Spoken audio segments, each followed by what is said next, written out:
we practice all this stuff. I think about this a lot. Like we practice and practice and practice. And a lot of the stuff that people practice won't be very useful trying to play what you practiced because you feel like, well, if I just do that thing I practice, everything will be cool. But it won't be cool. My guest has toured the world with both Tracy Chapman and Nora Jones, something that we'll definitely get into later on. He has also played with some heavy hitters in the jazz world. He has accomplished something that truly is challenging in his playing, in my humble opinion. He somehow can emit a burning intense quality to his playing without playing loud or fast. It's the same quality that I hear in someone like, say, Bill Frisell. And as it turns out, we're practically neighbors. we met for a coffee a few weeks ago, and also turns out he is a sweet and humble guy. Adam Levy, thank you for doing this interview. Sure, Adam. Thanks so much for having me. Aren't shell chords amazing? They are the most amazing thing. They are.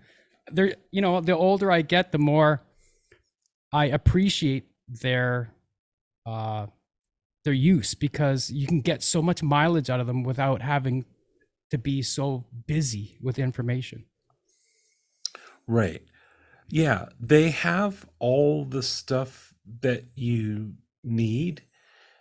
And I guess, yeah, why I find them so valuable is they have all of the essential information, and you might think like, well, what if I want more color? What if I want a ninth, or some kind of color? But in jazz, a lot of times, I mean, it depends on the tune, of course, but a lot of times there's color already in the melody. So assuming that you're playing the chords and somebody else is singing or playing the melody, the color is going to be there. You don't necessarily have to play it. Right. And also it's so portable. Like they're just a nice way to look at the guitar, knowing that you can always add colors if you want them. There's no like when we say shell chords, that's just like a system, but it's not like a rule of law where like we're only going to play 3-note chords for the rest of the night or right. whatever. It's just like one of the tools in your belt that you can pull out. That's all. Yeah. Exactly that. Exactly. And I like the fact, well, here's the thing. I think most people equate shell voicings to like swing or an older style of playing, you know what I mean? Like Freddie Greene kind of thing. Yeah. But they can sound so modern and hip too, right? Especially when you know how to use them in inversions or superimposing a chord to get, like you said, like maybe a ninth or something in there. Yeah, actually, it's interesting you say inversions. The way that I was taught shells was that you wouldn't have inversions. Not in the same way that you would say with a typical 4-note chord voicing, like drop 2 or drop 3 sounds. Those, it's almost a given that if you start learning your drop 2s, you're going to learn all the inversions and all that stuff. When I studied shells in school, they were more taught in that kind of swing guitar way. So the root would always be on the bottom, maybe the fifth. Sometimes you'd skip the root altogether and just play the fifth on the sixth string and have the third and the seventh on the middle strings and just not play a root. But it's just in recent times I've heard seen people like on YouTube doing lessons about shell chords and showing inversions. And there's some, as you know, some lovely sounds in there that honestly I would have to do some homework on. I know you use them that way. I just saw recently Jens Larsen did a lesson where he talked about shell chord inversions. And it wasn't that my teachers said that was verboten. It just wasn't stylistically a thing that they got into. Right. But you've got three notes. You've got a root, a three, and a seven. Mm-hmm. And if you just think about mathematically, how many different ways can you scramble those three notes? There's 6 different ways that you could put those notes in an order. Yeah, And because you can take out the 7th and put the 6th in instead, or whatever. right, Yeah. right. So it's a deeper well. When I've taught them like on YouTube, I kind of make it simple, like, hey, these 6 shapes are all you ever need to know for jazz, Mm-hmm. or which is true in a sense. Like, if you know your shell chords, you could play any tune in the real book and play supportively and without inversions, just play. But once you get into the inversions and playing in different registers, they don't always have to be these kind of fundamental grounded sounds, which is how I generally think of using them. But there's they are not they're not necessarily an old-fashioned notion. Right. Yeah. Well, I find with it, and I know it's in a way it's kind of a bit of a misnomer when you say inversions, because you're always leaving 2 of the notes out of a 4-part chord somewhere, right? So I guess how I think of it is I keep the same string grouping, and if I've got, say, well, if I'm playing like a Yeah, let's see. if I'm just playing like a C major 7 voicing like that, then I might put the 7th on the bottom and just go 5th and root. Is that what you're talking about? Yeah. Yeah, exactly that. And then similar stuff, like if you take the voicing that you just did and move everything up an octave. Right. So you're playing B on the D string at the 9th fret, and then G and C on the 8th fret, Yeah. on the first 2 strings. Like Or that. I yeah, guess, right? okay. Right. So there's a lot of possibility. I thought I turned my amp on. Let me turn it on. Okay. And I'm going to grab my guitar as well.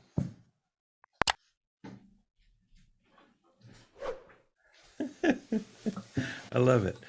Yeah. So I originally started down here. And what I think sounds really cool too is if you put like on your bridge pickup, you get a nice tone that way, and you have a little bit of delay, and it sounds really hip and modern.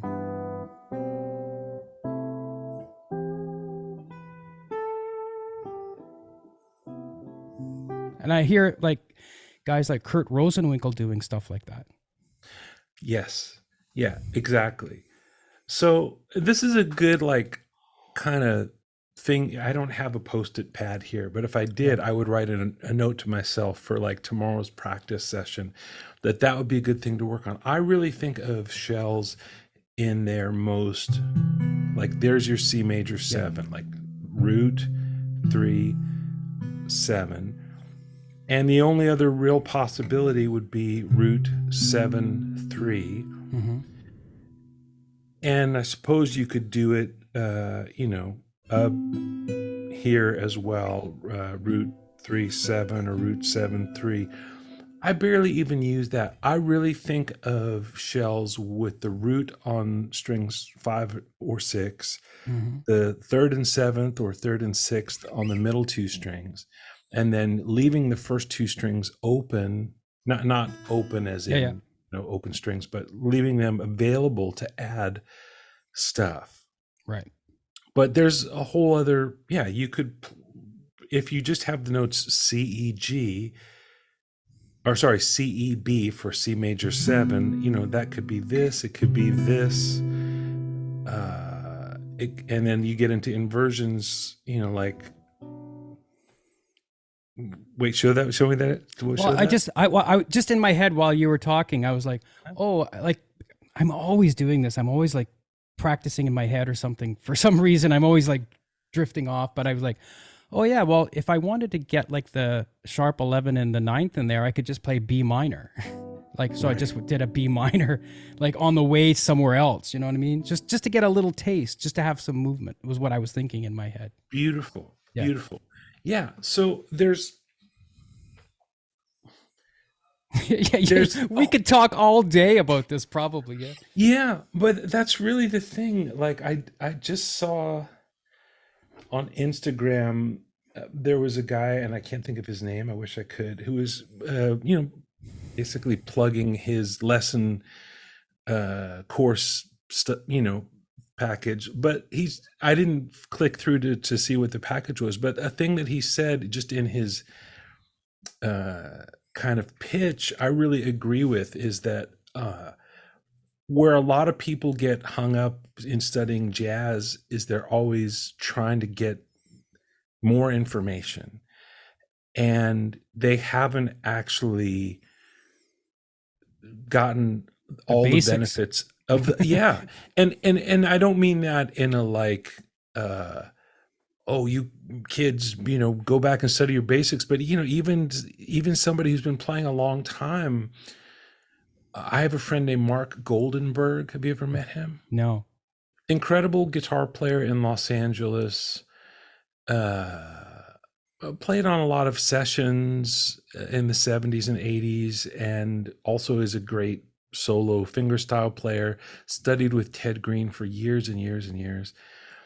And I remember I ran into him a couple years ago, and I asked him what he was working on, and he said he was going back to some of Ted's most fundamental lessons. Like, I think some people have this idea that every page that Ted Greene ever wrote is some advanced learning opportunity. But Ted had plenty of students for whom, basic information was Was like needed, right? needed. Yeah. So he had lots of handouts on real, truly fundamental stuff. And Mark, at that time, I don't know what he's working on now, but at that time, he was spending all of his practice time just exploring the stuff to make sure that he had it under his fingers. And also, after you've been playing guitar for 30 or 40 years, or however long anybody's been playing, you might see stuff there that you just hadn't even noticed, because when you're learning the fundamentals, you don't know that much about music. That's just how it Right. is. So you might, as an experienced musician, go back and learn something, like just like you just showed me with the shells. Like, it's not so much like, okay, I learned that, turn the page, next thing. Right. I need to learn about, triad pairs, and I need to learn about, superimposing this and that. It's like, no, how about just maybe there's more stuff there, and wherever you go, that stuff is going to be useful. The fundamentals on any gig are what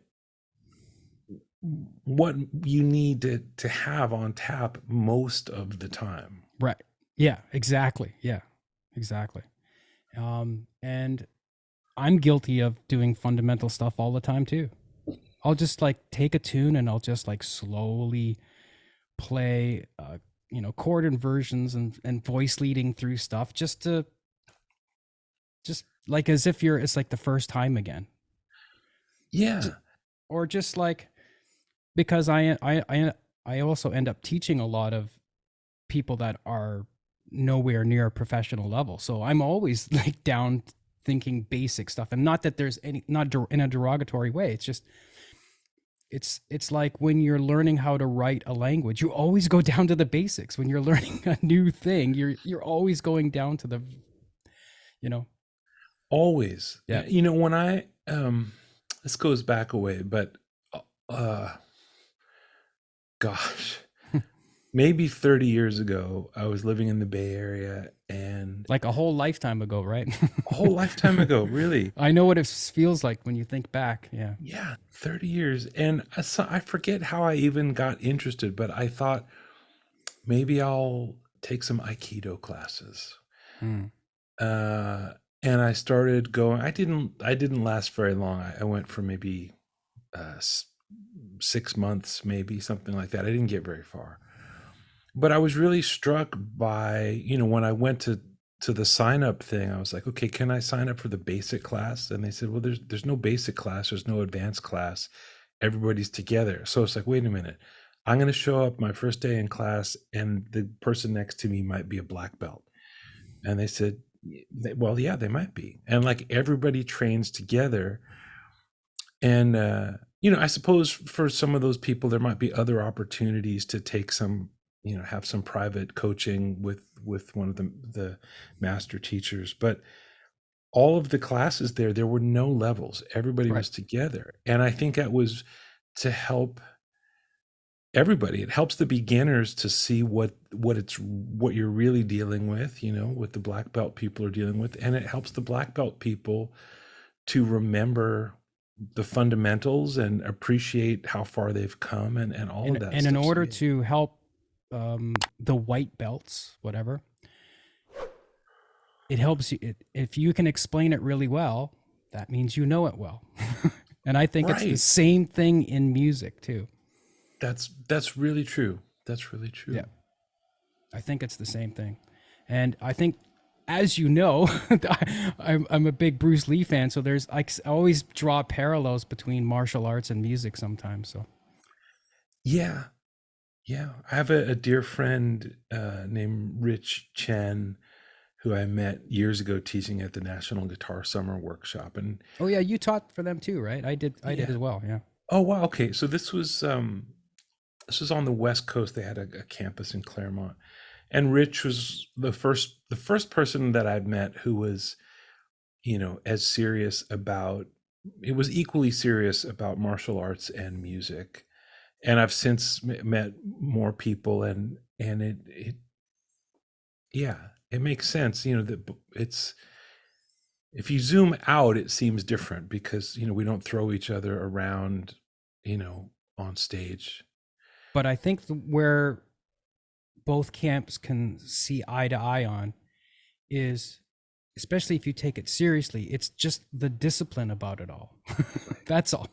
I think if you wanted to kind of boil it down, that's my point of view, at least. We appreciate each other's discipline that it takes to get to a level, if there is such thing as a level. Yeah. Yeah. Well, maybe enough about martial arts, but I want to know a little bit about you, Uh-huh. because I believe that how we grew up as kids influences a lot when we get older as adults. What was your childhood like? Mm. Maybe you can talk a little bit about that, like where Yeah. where you grew up, what your parents were like, what your environment was like. Yeah. Um, I grew up in a suburb of Los Angeles. The town I actually was born in is called Encino. I didn't live there very long, but just for a couple of years. And then we lived in other suburbs around LA for most of my childhood. I think things that probably influenced me from that time. I mean, one thing is my folks split up when I was 2 or 2.5, something like that. And I was mostly raised by my mom and other women in my family who would, take care of me when my mom had stuff to do or had to go to work. So I'm not sure how to say how that influenced me, but it's something I think about, like, yeah, and I'm sure I'm not alone, but it is something I think about. There Mhm. really mostly there were women around, and women raised me, and so anytime anybody says anything nice about my demeanor or manner or whatever, I always give credit to my mom and my aunt and my grandmothers. And so that's something I think, maybe has something to do with shaping the way I am in the world. And also show business was there for, first of all, just growing up in Los Angeles, there just is show Yeah. business is part of the culture, but also literally like my mother's father, my grandfather, was an arranger, composer, musical director, and worked in television uh, all of my life that I knew him, he was working in television, and before I was born, he worked in radio. So he really was uh, a professional musician, and that made music seem, like an accessible thing. There's this something you hear from musicians sometimes, like, oh, my family tried to talk me out of it, or you know, I was the only artistic creative one and my family didn't understand and they wanted me to do Wouldn't you this. rather be a doctor or a lawyer? Yeah. And of course in my family, my grandfather made a living um, playing piano and writing arrangements and doing something that you might say is risky. As it happened, he happened to just be really good for one thing, but also just born at a time when TV, radio was coming up and TV was coming up, and arrangers were needed, Hmm. composers were needed, people who could turn out music on a deadline week in and week out for a radio show or a TV show. Uh, so I really saw music as a viable profession. I think that had a real impact on me. Um, Also, growing up in Los Angeles, it's just sunny all the time. So you kind of can develop this outlook that everything's going to be okay, because even if things don't work out today, tomorrow's going to be sunny, and there'll be another opportunity to do whatever it is you're trying to do. It'll rarely go below 70 degrees ever. Yeah.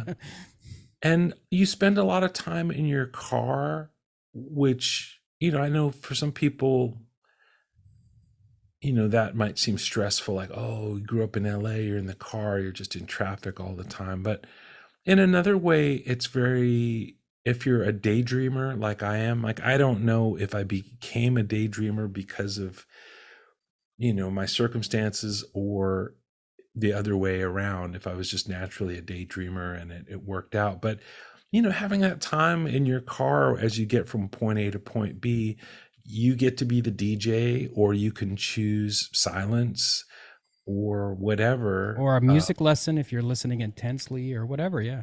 Exactly. I mean, sometimes I'd be on my way to a rehearsal with like a notepad in the passenger seat, and I'd be scribbling down Mhm. I should have learned the song earlier, but now I'm on my way to the rehearsal. I remember specifically I was going to a rehearsal and the singer wanted to play "Hello, It's Me" by Todd Rundgren, and I hadn't learned it.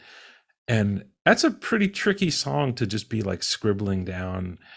uh I think I got it about 70% right, and I had to fix a few things because the key, it's not quite Steely Dan or something, but it's pretty adventurous in the way that the key centers move around, and And it's, probably especially if it's not something that you would write or sounds familiar to you, that can trip you up a little bit. Yeah. yeah. So yeah, those are things I think about, like growing up the way that I did. Oh, also, I was saying about the sunshine and positive outlook. I also happened to come up at a time when the LA Dodgers were just on a hot streak, and the LA Lakers were on a hot streak, and it just seemed like uh,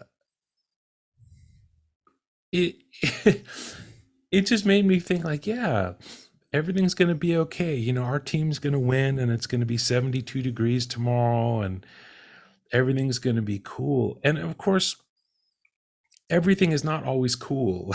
Yeah. Like, I've that's something I've learned, but also something from martial arts. I know you're trying to get us away from there, but Yeah. No worries. You can bring it I, up. I remember a few years ago, early on, when I started doing guitar tips, one of the tips that I uh, shared was learn to take a punch, which is actually something I got from this Austin Kleon book called Steal Like an Artist. And it's just because the music business is like probably any business. There's good days, there's bad days. But for a lot of us, we really put our pride into what we do. And there's feelings in that. And if you make something and somebody doesn't like it, or if you play a gig and somebody doesn't like it, or you can't even get a gig because the person that books the club doesn't like you, or whatever, you Or the get band robbed. leader doesn't like you or doesn't like what you play or Yeah, whatever. all kinds of Yeah. stuff can happen. You're too young, you're too old, whatever it is. All of that. Yeah. And if you can't handle that, then this is probably, you might want to think about doing something else. I wouldn't say to anybody, hey, if you don't know all the modes of the harmonic major scale, you should consider a different career. Like, you learn that stuff because you want to. There's this esoteric knowledge that we just can't help but be curious about. I mean, that's just one thing, but it could be anything, like, oh, but I would never say to somebody, like, you have to know this musical thing or else you You choose suck. something else. Yeah. But I would say, temperament is, if you can't take rejection or disappointment, if that's going to really send you into a tailspin, then you're going to have a hard time. And so, uh, growing up the way that I did, where I kind of thought everything was going to be okay, sometimes pays off, because I tend to see the upside of things rather than the downside, but also throws me for a loop when, like, Steve Garvey strikes out, or Kareem fouls out, or whatever. I don't know enough about sports to be Yeah. talking about any of this, but Me you neither. know Me either. Yeah. but stuff happens, and what's important is just that you get back up and try to learn, how did that happen, how did that go wrong, and can I learn something so I don't make that mistake again. um, so that's something, and I assume in martial arts, if somebody gets one over on you in a match, like, you don't let that happen again. You figure out a way to make sure that that doesn't happen again. Right. Yeah. Cool. Okay. That's a what an amazing answer for what I my original question, like asking how you grew up influenced. That's great. Yeah. Um, what was it like being thrust into the limelight, having toured with Tracy Chapman and Nora Jones? Because I'm sure that was an eye-opening experience when it first happened, right? Yeah, it threw me for a loop, because in a way I was kind of late. The way I think of it, like, I didn't start playing with Tracy Chapman until I was almost 30. I was like 28 or something like that. Before that, I'd only played in small clubs Mm-hmm. in the Bay Area. I'd never been on a real stage. I'd never played to more than probably 50 people, and never played to anybody who was paying attention. Most of my gigs were just in bars where there might be 50 people there, but like maybe two or three of them were like there to actually hear the music, and other folks were there for the beer or the wings, or whatever, Mm-hmm. or Yeah. to meet somebody or whatever. So Have a conversation yeah, over the right. music. Yeah. So I had to learn how to, there was a lot I had to learn when, I started playing those kind of gigs. One was, how to handle the kind of, uh, nervousness, or self-doubt, or just change of energy. I mean, for me, it was nervousness and self-doubt. It might appear in a different way for somebody else, but the point is, it's gonna, if all you've ever done is play in your music room or in a bar, to suddenly be playing, in a theater or an arena, or, um, something like that, you have to learn how, first of all, how to calm yourself and just be present. That's like the number one thing, is stay present. we Yeah. practice all this stuff. I think about this a lot. Like we practice and practice and practice. And a lot of the stuff that people practice won't be very useful if you can't be present. Hmm. Because then you might find yourself on a gig where you're just trying to play what you practiced because you feel like, well, if I just do that thing I practice, everything will be cool. But it won't be cool. What will be cool is if you are present. And so that took me a while to learn. Also, to be able to project your energy farther than just 5 feet in front of you to the folks at the bar, but think about how far away the farthest away person is from you. Right. Can you learn to send energy out to the back of the room and the front of the room? I mean, it doesn't mean that you Yep. ignore the people in the front either, but that's a whole thing that sounds kind of woo woo maybe, but I think being present, really being in the room with the people, you are in the room with the people that have come out to hear the music, most of whom probably aren't there to see you specifically. In my case, they were there to see Tracy Chapman or Nora Jones. That's whose name is on the marquee. That's who people are paying to see. But still, you are part of that experience. So how can you be present to yourself, to the moment, to the artist, so that you're really aware of what they need? Some artists can ask for what they need. Some, you know, have a harder time with that. So you need to learn to read them in a way. Um, and the same with the room. So some rooms people are having a great time, but they're still quiet. Sometimes people are yelling, but they're just being stupid. Like you can find yourself in so many situations, and more than anything, I think.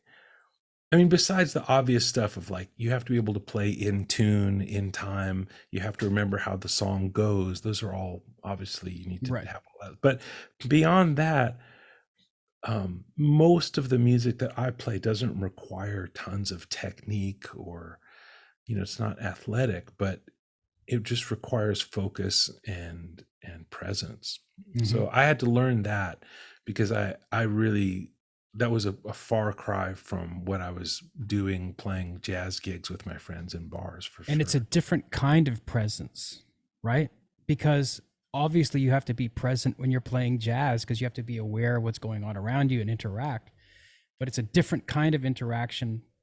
And you also, because I've been in similar situations, maybe not on quite that level, where all of a sudden you're on this huge stage that you don't, all this area that you have no idea what to do with, and you feel like you're so far away from everybody when you're looking, you know. Yeah, it's a big thing, and Yeah. and you it's something I think you need to think about in your practice time. What is that going to feel like? Um, yeah, and I'm back to doing gigs, not unlike what I was doing with Tracy and Nora. Um, I'm playing these days with an artist named Lizz Wright, Oh, right. Okay. Yeah. Yeah. Yeah. who's an incredible singer and songwriter and interpreter. And she's very supportive of letting the band find their way into the music. Mm. And we don't rehearse very much. A lot of times we don't see the set list until maybe 40 minutes, half hour before the show. And So Liz has done this a long time. She's got 9 or 10 records out. So that's a lot of material that she could pull from. We play a lot of the same songs over and over, but but she you might kind of really. have to know the stuff. Like you don't want to be caught off guard as like, oh, geez, I haven't looked at tune in 9 months. I better like whip it out real quick before 40 Right, minutes before the show. right. So you Yeah. have to keep a lot of music in mind. But meanwhile, like it's not like we're out doing 3 weeks here, 4 weeks there, 6 weeks here. sometimes we do 2 or 3 weeks, but it's a lot of one-offs. And in between that, I'm learning other music and forgetting other music, and Right. I'm making up music and listening to music. And to just, there's a certain kind of trust thing that, Liz trusts us, and you have to learn to trust yourself in that same way, and be open to just listening and making music. And um Well, there's a lot of trust going on with everybody, yeah, including her, yeah, especially her, because it's her name on the marquee, as you say. right, it's her name on the marquee.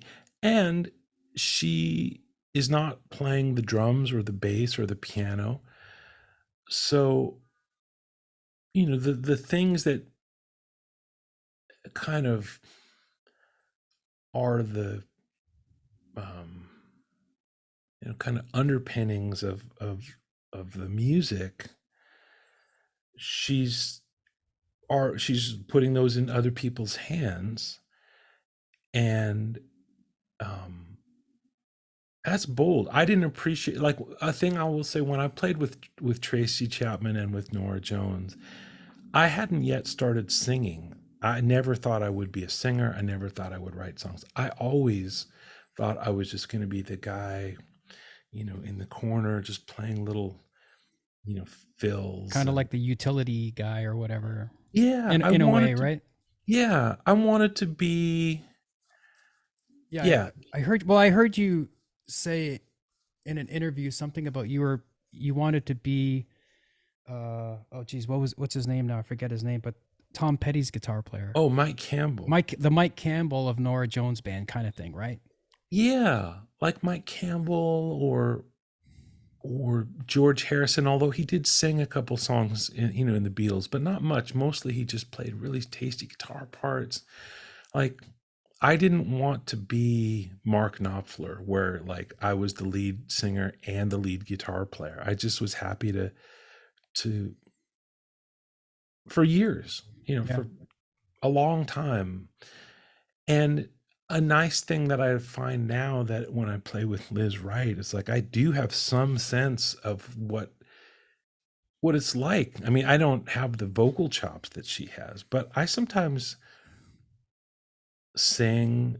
I mean, I do sing, and I have my own band, but I sometimes will be on the road and play with a pickup band, or play with people that have just learned my song like that day, or that. I've kind of And done that before myself. Yeah. so you sing also?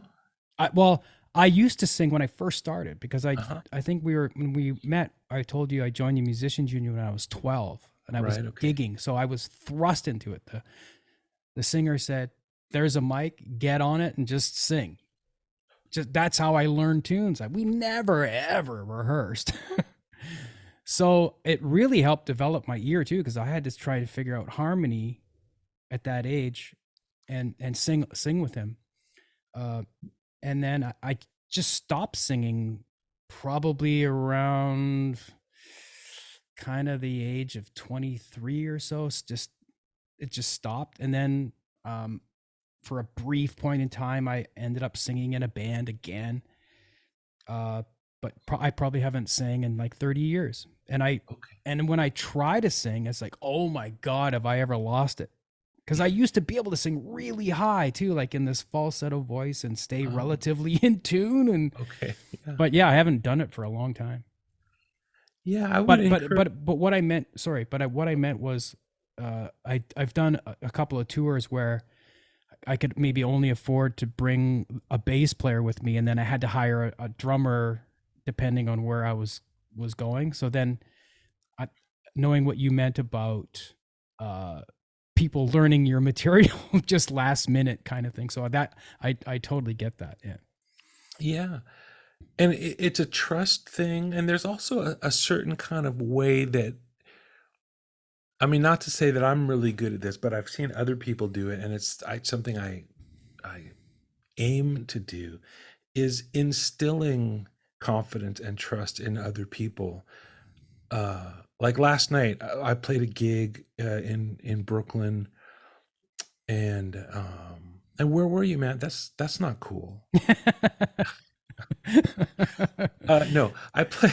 Well, I I did play. notice, I was at your website today. I did notice you're playing somewhere in Brooklyn again, I think soon, right? Yeah, So, yeah. I'll and I was There'll like, be plenty. I'll try to come out to that. Yeah. I'm just Yeah. kidding. But so I played at Lunatico last night, and it was like a record release for this new trio record. And so most of the music we played was that music, the music from the record, and then I played a few other originals from an earlier record. And but a friend of mine is this incredible tenor player. His name is Bill McHenry, and he used to live here in Brooklyn. He lives in Barcelona now, but I happened to run into him on the street a couple days ago, right in front of my apartment. I was walking out, and there he was. I was like, Bill, and he looked. We both kind of looked at each other because we hadn't seen each other probably in 20 years, and we was just here visiting. He has a sister in Brooklyn, so he was just here, and he asked me if I was playing. I said, yeah, I mean, I'm playing Wednesday and da da da. And I said, if you won't feel like playing, bring your horn and you can hop up at the end of the night and play a couple tunes with us. He said, great. We didn't talk any further than that. And I realized, as I saw him sitting out in the audience and I was about to call him up, I'm like, well, we're playing all this original music. He doesn't know any of these tunes. And I have charts here, but they're all in concert pitch, and tenor sax is a transposing instrument, blah blah blah. So I thought, hey, why don't we play this Ray Brown tune called the Gravy Waltz? I figure everybody knows this tune. It's a standard, and I called it, and I was like almost counting it off. I was in the like millisecond before I counted off, and I just looked around. I was like, everybody know this tune? Like I'm on stage with three other people, and I just assume that everybody knows this tune. And luckily, my bass player kind of knew it. He's like, yeah, I think so. And when Larry Grenadier says, yeah, kind of, what he really means is, yeah, no problem. Right. He's just being a little, you know, uh, humble about it or whatever. But yeah, I mean, if you're a bass player, it's a tune by Ray Brown. If you play jazz bass, you should know this tune. It was recorded by the Oscar Peterson Trio and other people. There's words to it that Steve Allen wrote. But anyway, I realized in a way that's kind of a jerky move to call a tune and just assume everybody knows it. But in another way, there's at the other end of that rainbow is the kind of band leader who wouldn't even announce it, would just start playing the tune. I was going to say that. I've Yeah. been in situations like that where the horn player, the leader of the group, just starts playing a tune, and everybody's trying to even, do I even know this song? And then he just keeps playing and wondering why no one's joining in. He's looking around, giving people dirty looks. But yeah, Yeah. I know what you mean. That is a very old school thing. That's Yeah. not me. I would not do that. But I do think that there's a value in that where you just walk out and you just play tunes, and you you're not trying to make other people look bad or feel uncomfortable. You just figure these are grown-up musicians. They've devoted their life to this music. Either they would know this tune already or they can hear it. We're not talking about playing some uh the Gravy Waltz. If you've never heard it, you could learn it hearing it once. It's an Yeah. AABA tune. It's built on the framework of a million classic tunes. But anyway, what I was trying to get to is that I did my best in that moment to say to the other guys, this is going to be great. Like part of me was like, oh my God, I'm just a total dick. I'm like counting off a tune and nobody has consented to this or nodded or anything. And then on the other hand, I was just like, how can I convey that, I trust you guys. I love you guys. I know you guys. Just listen, and we're all going to find our way into this together. I mean, that's really what playing jazz is anyway. Mm-hmm. I write music, and I try to feature that music as much as I can because it's part of my voice, my musical voice, not my Yeah. you know, esophageal voice or whatever. Uh but the whole reason to play jazz, I think, is to commune and to play with people. And so if you find yourself in a jam situation and everybody doesn't know the song, it's always good, I think, to have in your back pocket a handful of songs that either people know or that you can explain quickly. Like you said earlier, like you know your material when you can explain it to a beginner, Right. like whether we're talking about martial arts or guitar or whatever. If you can explain something to a beginner clearly and without a lot of words, even just like real clear and plain, that's something I think a band leader needs to be able to do. Or even if you're not a band leader, just somebody who goes to a jam session and wants to call a tune. And if everybody goes, "What tune is that? I don't know that tune," you could kind of give up and say, "Well, okay, I guess we'll play Blue Bossa then." Or you could say, "Hey, just hold on. I'm going to teach you this song. It's just so easy. You'll get this." Maybe you might even say it's kind of like some other well-known tune, Right. or it's like this, but then the bridge is just like Honeysuckle Rose or whatever. Like, you learn very quickly like how to say those things, but even more than the facts, just to convey like, we're going to do this. It's going to be so great. Yeah. And people are going to enjoy it, and that's why we're here. Cool. Yeah, no, I agree with you. Matter of fact, I've kind of done that too. I just did a gig a few weeks ago, and I'm like, let's do this calypso tune. I just learned it myself, but it's like really easy. It's really easy. I'll play the melody. The chord changes are this, you know, and then it What goes to, was it? it's called Marianne. Huh. The chorus is like, all day, all night, Miss Marianne, down by the seashore, sifting sand. It's just, it was like, this is kind of like my version of St. Thomas. I think, you know what I mean? Like I whoop this out, and the crowd loved it, and the band was having a good time, even though it was just really simple and they didn't have to worry about it. Yeah. So that's I know exactly what you mean. Yeah. Um, One thing I wanted to ask you about was Roseanne Cash. Uh-huh. She, for some reason, maybe I could be wrong, but I don't know why, but she just seems like a really cool person to work for.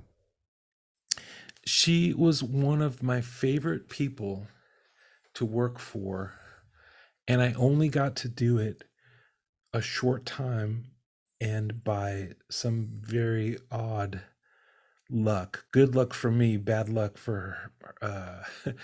Well, usually her husband, John Leventhal, is just a world-class guitar player and is functionally her musical director. Uh, this is a guy who's produced lots of records. People, I'm sure, know his work. Um, so he's kind of hands-on with music, and has a strong way of, and a strong guitar personality. And Roseanne was headed to uh, a gig in Kingston, Jamaica, for this music festival there, and I was going to be there with Nora Jones. This was back in that time in the early 2000s, mid 2000 or whatever.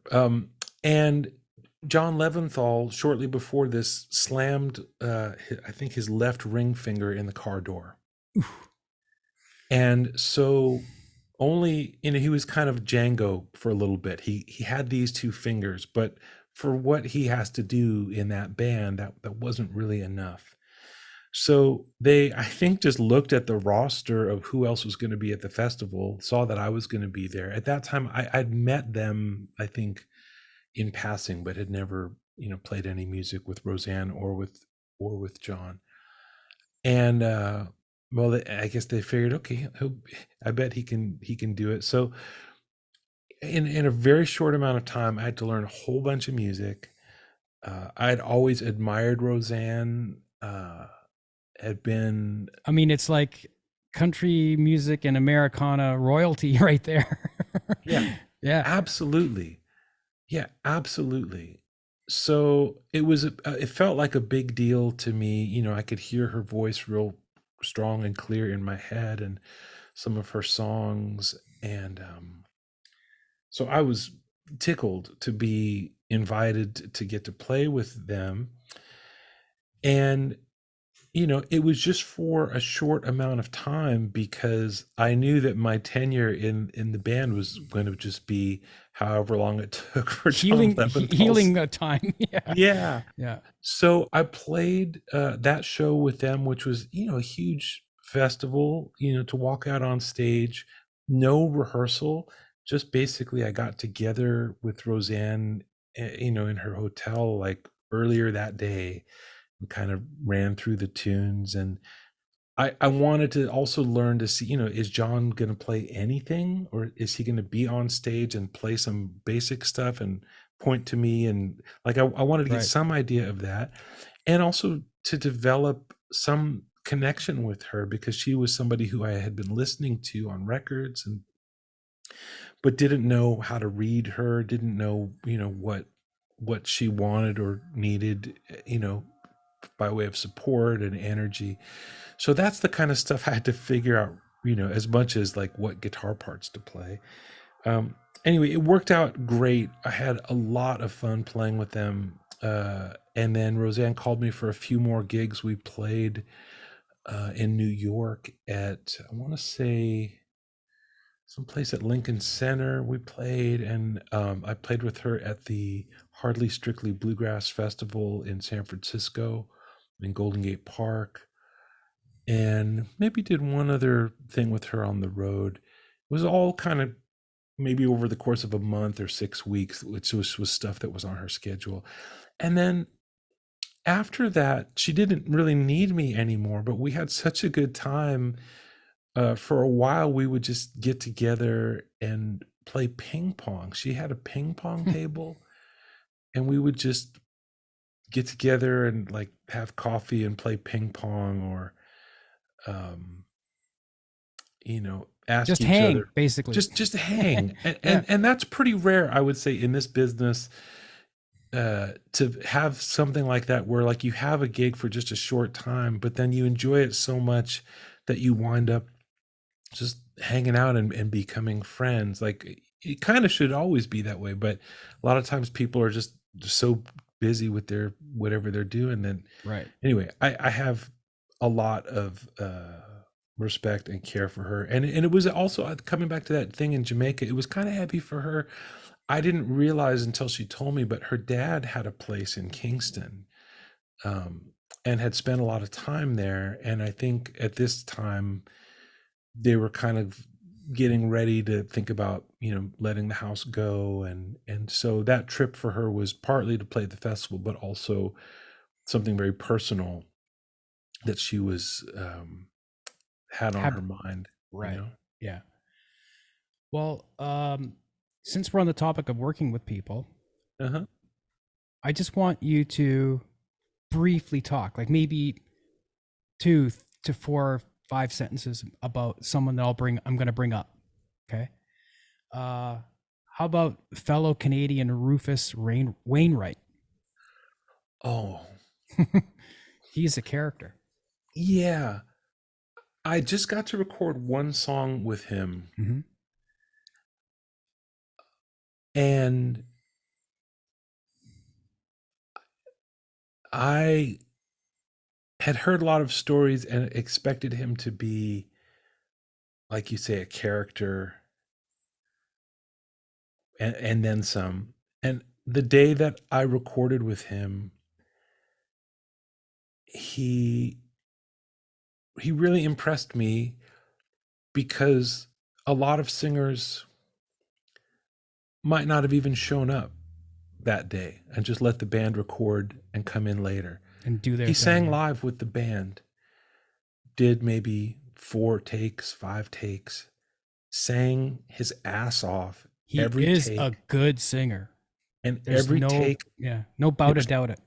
yeah, there's yeah, and every take was different. It wasn't like he had it set, and I was very impressed by him for sure. How about Meshell Ndegeocello? Like, what a Oh, fantastic musician she is, isn't she? she's incredible. She's incredible. So I played on 2 songs on her ventriloquism record. Um, one is a song called "Private Dancer" that Tina Turner recorded that was written by Mark Knopfler, and Oh, the other one I can. I didn't know it was written by Mark Knopfler, but now that you mention it, now that tune's running through my head, now it makes perfect sense. Yeah, Yeah, I could totally picture him singing it and playing it. yeah, and then a song I can't remember what it's called. I think it's by The Cure. Anyway, it was her covers record of 90s uh songs. When did And that come out? Sorry to cut you off. oh, when did that come out? Yeah. Maybe 5 years ago, 4 or 5 years ago. Oh, okay.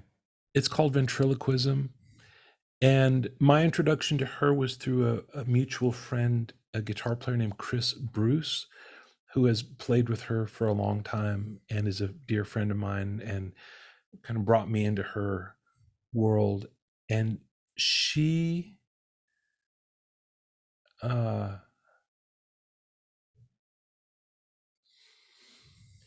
she's unlike anybody that I've ever worked with. I sent her a track that I was working on, a cover. Speaking of fellow Canadians, I recorded a cover of Secret Heart by Ron Sexsmith. Mm-hmm. And I sent it to her to ask her if she would play bass on it. And she wound up playing bass and then adding synths and like kind of created this whole world around. All I sent her was vocal and acoustic guitar and asked her to play bass, and she reorchestrated the whole thing.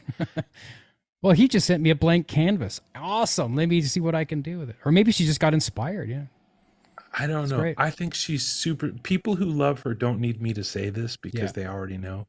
And if they don't know her, um, I don't even know where to tell you to start, because her career now at this point has a lot of beautiful things in it. But just start and keep listening. I think she's just one of the great artists of our time. Yeah. Awesome.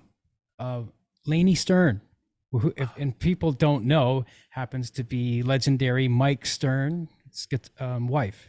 Uh-huh. I know you want like just quick things, but you're really like poking at like a hornet's nest of joy. Like you're you're you're like poking at, I don't know how else to say that, a hornet's nest of joy with all of these people. Rufus is the one that I spent the least amount of time with. I just was in the studio with him for 3 hours recording one song. Meshell, I've known now for a while and have developed more of a relationship with. Leni, I've known since 92, and she might just be my favorite living person. She's an incredible musician. Uh, she has the greatest laugh. I've heard her in interviews and stuff like that. Yeah. And in She, interviews with Mike. And oh she always wow, seems so like positive and bubbly and like, yeah, just I can see how Mike is, it's a good pairing for them too, I think. it's exactly, yeah. I don't think they're very similar, but they're very complementary. Right. And for years now, like I said, I've known Leni since 92. And at that time, they did not play music together publicly or on record. They had very different lives, different careers. They're at a point in their lives now where just every moment that they can spend together is a good time, you know? So she plays in his band, she's on tour with him a lot, and it really pushes her. And I think she pushes him in different ways. And um if anybody can find her book, it's out of print and really hard to find. It's called Leni Stern, Compositions and Composing, or Composing and Compositions. And it's 10 short chapters, each focused on just one little nugget. And then she shows you a tune that she wrote using that nugget. And I think it's one of the most beautiful and useful books on composition, and also just developing a personal vocabulary of, like, not licks, but like kind of conceptual licks. Like, I really like it when this chord goes to that chord, or I really like this particular voicing of this chord, or I really like to use the melody, like to do this with a melody or whatever. Like, It's coming at it from a more of a composer's angle, obviously. Yeah. yeah, Like which is, let's something that maybe Messiaen would have done, or any famous composer, or yeah. right, exactly. That's much more her headspace than uh guitar lessons, you Right. know. So I think, and then she just keeps reinventing herself. She was an instrumentalist, then she became a singer songwriter. She has studied Indian classical music. She And now into African like uh-huh, stuff, like right? Yeah. deep, yeah, West African music. Yeah. She has played with Salif Keita. She speaks multiple languages, writes songs in multiple languages, uh, and is now studying classical guitar just for fun. She took me to get my nails done. I couldn't hang. I've always had real short nails, Yeah. and I admire her. She has acrylic. What do you do with your nails? I can't make mine very long. I don't know if you can see, but my plucking hand, the nails are pretty short, and I have to angle them. The index finger and the middle finger, I have to angle them a certain way so that they roll off the string, and that's taken me years and years and years to figure this out through trial and error. Then Man, the ring finger, actually, I don't know if you can tell, but it gets angled the opposite way for the same reason. Because my fingernails grow so curved, they don't come out very straight. interesting. So it took me a long time to figure out a way that works. And then I'm Huh. like, well, let's try the same curve on that ring finger. And it's like, no, that doesn't work at all. So then, well, let it grow out and try the other angle. And it's like, there, that works. That rolls off the string nicely. Yeah, it's just taken me, I don't know how many years it took me to finally fine tune it to figure out what I need to do to make it work. Well, man, But I can't do the acrylic thing. Tried it. Couldn't do it. Yeah. yeah, I tried. She swears by, because she's playing also this African instrument called the ngoni. And apparently, it really chews up your nails, and I guess all the serious players all use some sort of prosthetic something. Yeah. So she's into it. So, but I mean, like, that's the kind of relationship we have. Like, she took me out to get our nails done together. She took me to her place, and she's like, it's my treat. And like, we have that kind of hang as much as we get together. And we also just get together and play guitar. She's very, um, she loves life, Mm. and she's a really beautiful person. Also, uh, very serious kung fu practitioner. Oh, cool. Coming full circle. Yeah. So I'm sure I would probably be on the same wavelength with her, especially with Bruce Lee and all that stuff. And Yeah. then, fun fact, I used to live around the corner from them. Really? Yeah, I used to live in Stuyvesant Town, Oh, wow. and I would see Mike sometimes at the grocery store, because it was like Yeah. literally across the street from him. Yep. Yep. And they still have that place. They've been there forever. Yeah. The OJs. Oh yeah. Wow, man, you've really done your homework. Okay, well, I did play on an OJ's song. Uh that was one where they weren't there, where the producer hired me to come in and play. And wow.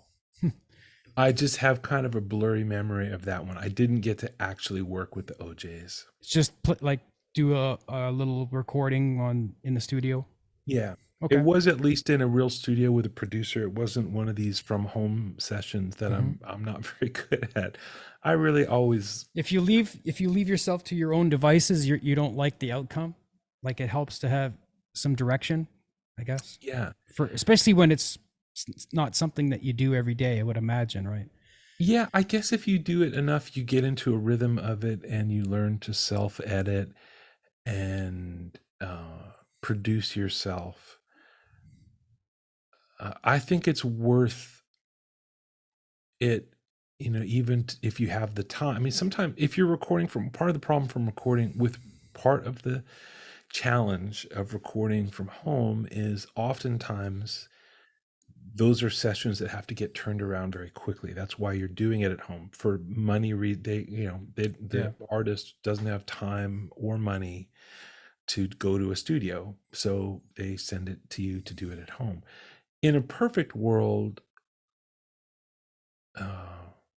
I love to have at least the time to sleep on something before I send it back, and maybe send to a trusted friend who knows my playing and is honest and like, hey, does this make sense? Is this a good sound? Is this a good idea? So my guy for that usually is my friend Rich Hinman, who's a pedal steel player there and guitar player that I play with. He does lots of remote recording, so he understands the headspace. And so usually I like, if I'm recording from home, I like a night I like to record something, sleep on it, listen to it the next day with fresh ears, and maybe in between that send it to Rich and say, what do you think? Does this suck? Yeah. Yeah. Do I suck? Yeah. No, I'm just kidding. Yeah, no, I mean, that's really what it Yeah. is, And I think that's what keeps me practicing is I always think I suck at everything all the time. But anyway, whatever gets you to the practice yeah, room, yeah, exactly. Yeah. One last thing. Vulfpeck. What did you do with them? Oh, that was incredible. Like, like I was saying, like the OJ's session that I did, it's a little bit of a blur. The producer called me in, I came in, I played, it was cool. I'm not even sure I've heard the final thing when it came out. Vulfpeck was a very different thing because it was super memorable, the whole experience of it. And I was already a big fan. They had already made 1 or 2 records, I think. And I was a huge fan of their YouTube channel of, Blake Mills had done a guest thing with them.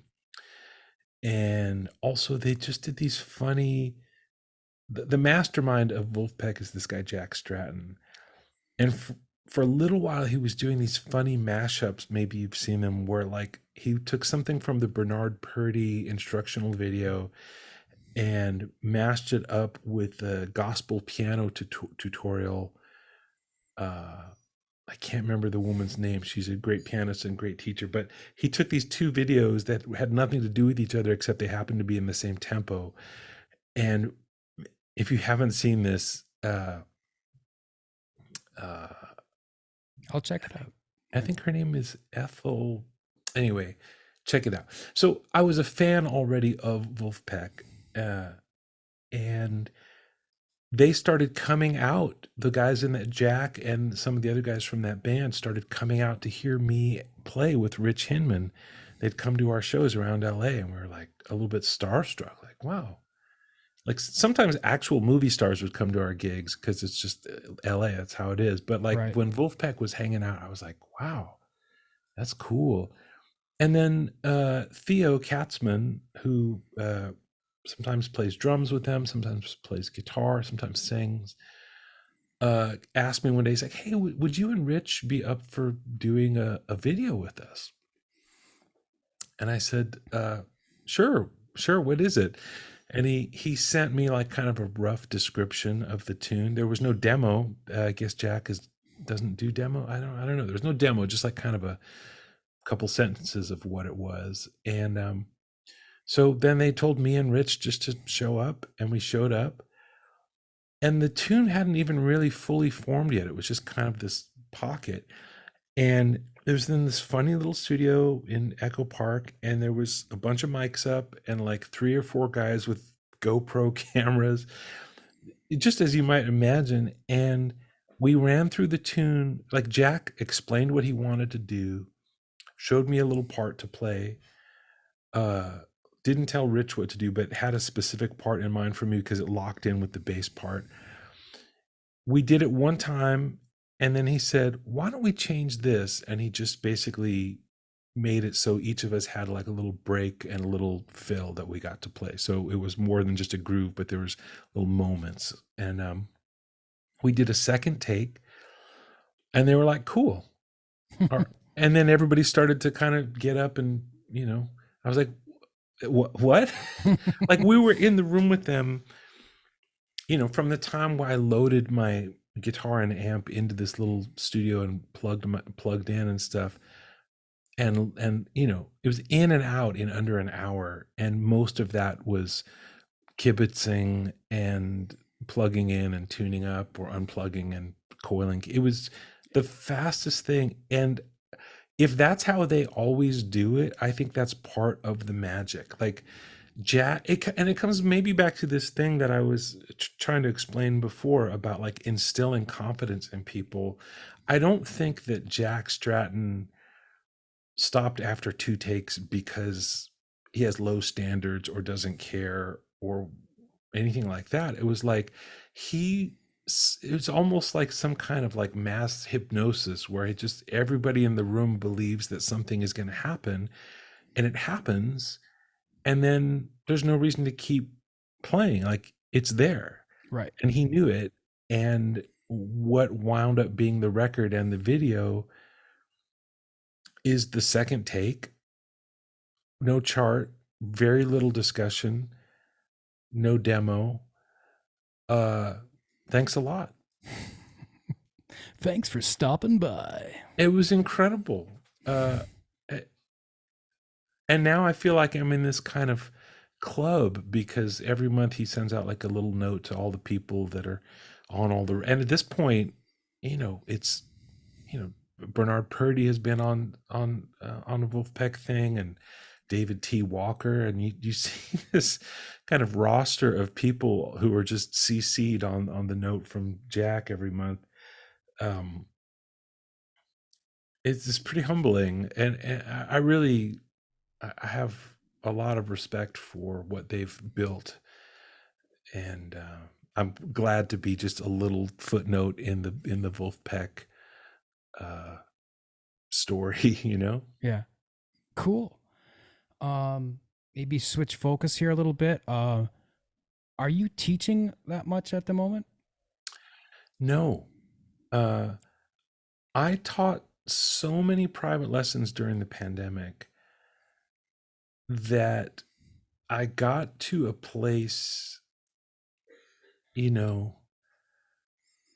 like early spring or summer of this year, 2023, when things are now a lot more normal. But Yep. I taught more guitar lessons in those 3 years than probably in the past 10 years before that. And just started to feel like I was losing the plot a little bit and wanted to take a break and reset. And so, like I have a Patreon channel, and there's some people in the upper tiers get a monthly, uh, like a 20-minute kind of coaching call. But as far as like regular, folks just reaching out and like, hey man, I'd love to get a lesson. I've been saying no, and I want to come back to it next year. I love teaching. To be clear, I Mhm. love teaching. I just want to be sure that I have something to offer.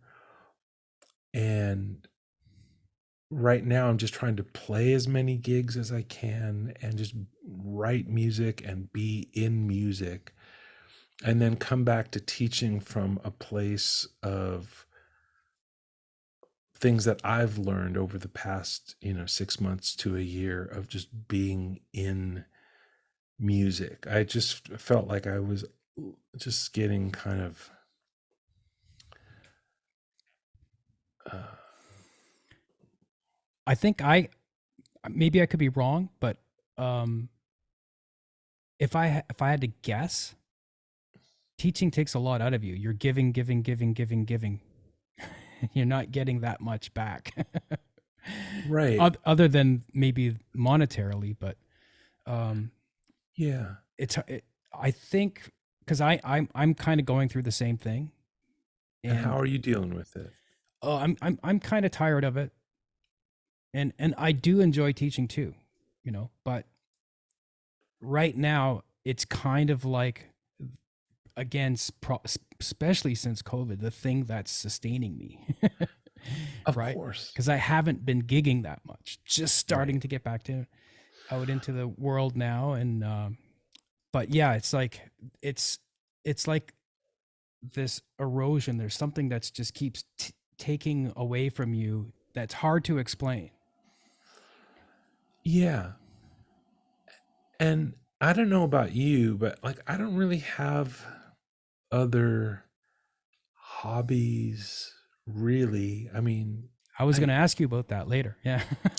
well, I don't. I mean, I play Scrabble pretty seriously, but like I'm not going to tournaments or like Hmm. anything like that. But I, I play a lot of Scrabble. I like to cook. Again, like I'm not going to start a cooking channel on YouTube. I'm Right. a very basic cook, but I enjoy doing it. Well, I've So I've heard that cooking is one of the most common things that musicians do on the side. a few years ago, I got to record with Daryl Jones, this incredible bass player who people Yeah. might know. He played, well, With he's Miles. been playing with Yeah. the Rolling Stones, Yeah. but he toured with Sting, he toured with Madonna. And then yeah, Miles Davis, that was his Yeah. first big gig. And he told me when I met him, I knew he loved to cook because I was seeing it on his Instagram. And he told me that the first time he went to meet Miles Davis, it was at Miles Davis's home, and he got there and Miles was cooking something, and Miles told him, like, something to the effect that if you want to be an artist, you can't just play the instruments. You should cook and maybe learn to paint, or whatever it is.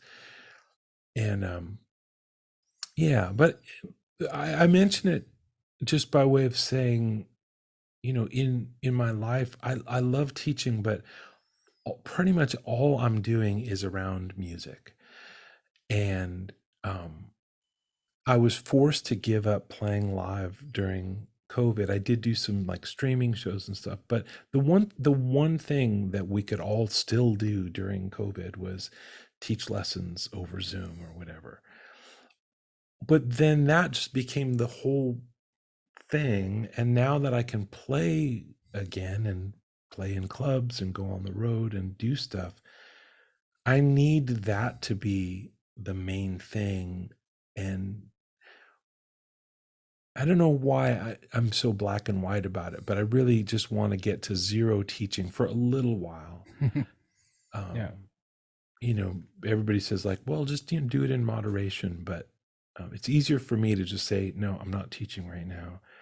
And I hope that when I come back to it, I'll have a lot more to offer my students. The bucket will be fuller again. That's the Yeah.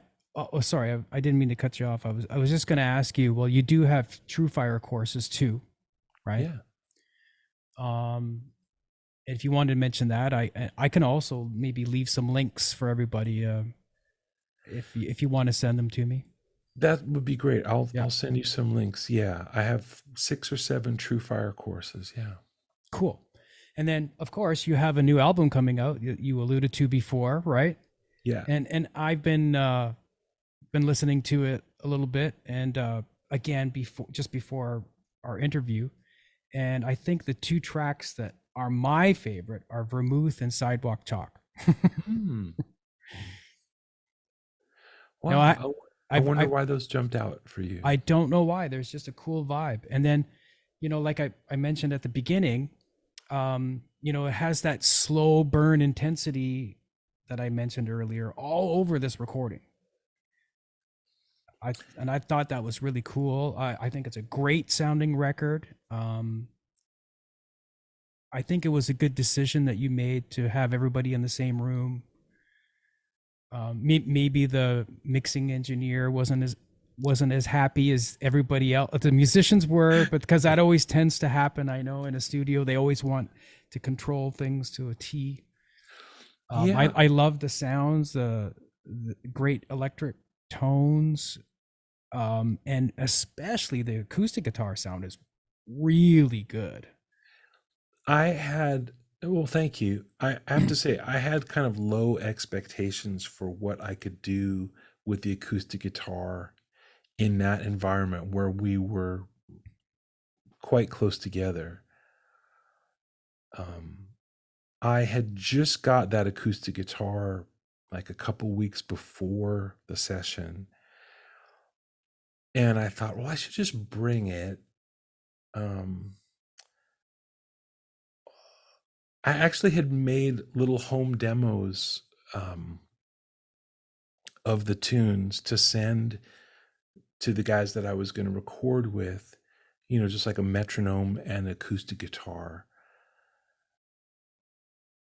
And that was kind of how I helped, because we weren't going to be able to rehearse. So I thought I'll just make I'll send them the charts. I'll make little iPhone recordings with a metronome and an acoustic guitar. And one of the guys, I can't remember if it was Larry or Joey, said, "Oh, you're going to play a lot of acoustic on the record." And what came out of my mouth was the truth, which is like, "Oh no, that was just for the demos. Like, I'm going to play electric guitar, of course." But then it's no sooner had the words fell out of my mouth than I thought, "Oh, wait, why? Like, why not play some acoustic guitar?" Right. And I had heard records by like Wolfgang Muthspiel and Dominic Miller that had acoustic guitar with a rhythm section playing jazz. I thought, well, why not? So I tried it, and it surprised me how delicious it can be. Yeah. It's amazing how acoustic guitar pairs well with an acoustic bass and drums even. Yeah. That really surprised me. I brought it figuring this isn't going to work, but what the heck, it's we have time. We had 3 days to record on record. That was plenty of time to experiment. And I'm so glad I did. Yeah. Awesome. Can you do you remember what you used as far as gear and guitars? Yeah. The acoustic guitar was a guitar I got last year, right before the session. So it would have been a 2002 Collings DS2H, which is a 12 fret slope shouldered dreadnought with like a slotted headstock. And mine has an Adirondack spruce top with a sunburst. So it's DS2HASB, and there's a pickup system in it, which is the K&K Pure Mini pickup. I And use that in my classical guitar. Like, well, at least a K and K. Yeah. uh-huh. It's Yeah. it's the greatest. Like, where have they been all my life? I've been trying to get a good acoustic guitar sound plugged in forever, and this is the first time I've really been happy. And I mean, I don't know, it's not a sponsor thing. I don't know them. I don't have any relationship with them. It's a good pickup. It's not expensive, Yeah. and it just works. So in the studio, what I did, because I was in the room with the drums and the bass all together, so they used some pickup and some microphones. So the K&K was going out to a Rupert Neve DI. I There's something don't. about those DIs that just make everything sound a little juicier. It's hard to describe, right? I don't know Uh-huh. how to describe it, but Uh-huh. It's a really satisfying sound. If that ended up being, most of the sound, I would have been really happy. But they also, the engineer also put two, I can't remember the model, but they're Telefunken small diaphragm condenser mics, and there were two of them, pretty close up on the guitar. And then the sound that you hear, there's a couple of acoustic tracks. Sidewalk Chalk is one of them. I can't tell you if it's like a 50-50 blend of mic and pickup or what the ratio is, but it sounds natural. yep.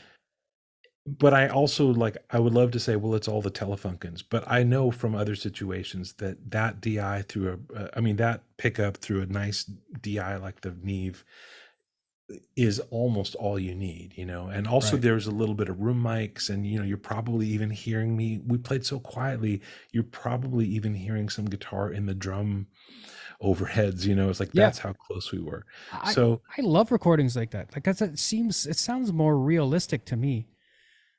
it's right. Yeah, yeah, yeah. I know. Like, I mean, I know engineers just go, "Oh, you want to do what?" But what's wrong with some bleed? I don't know. Just as long as it's manageable. yeah, and it's just how, It's how we hear things. for me, it Yeah, sure is. I yeah. mean, even like the drum sound, we only had, I told him I wanted the minimal mics. I wanted him to mic the drums like it was, Ringo or something, just Mhm. like, and so, and then the bass, there's no amp. It's just, mics. Maybe they took a DI. I don't think he even had a pickup on his bass. I can't remember how they did it, but everything, it was as naturalistic as it could be. Um, I mostly, all the electric stuff was done. I have a 1964 ES 335, and all the electric stuff was done on that.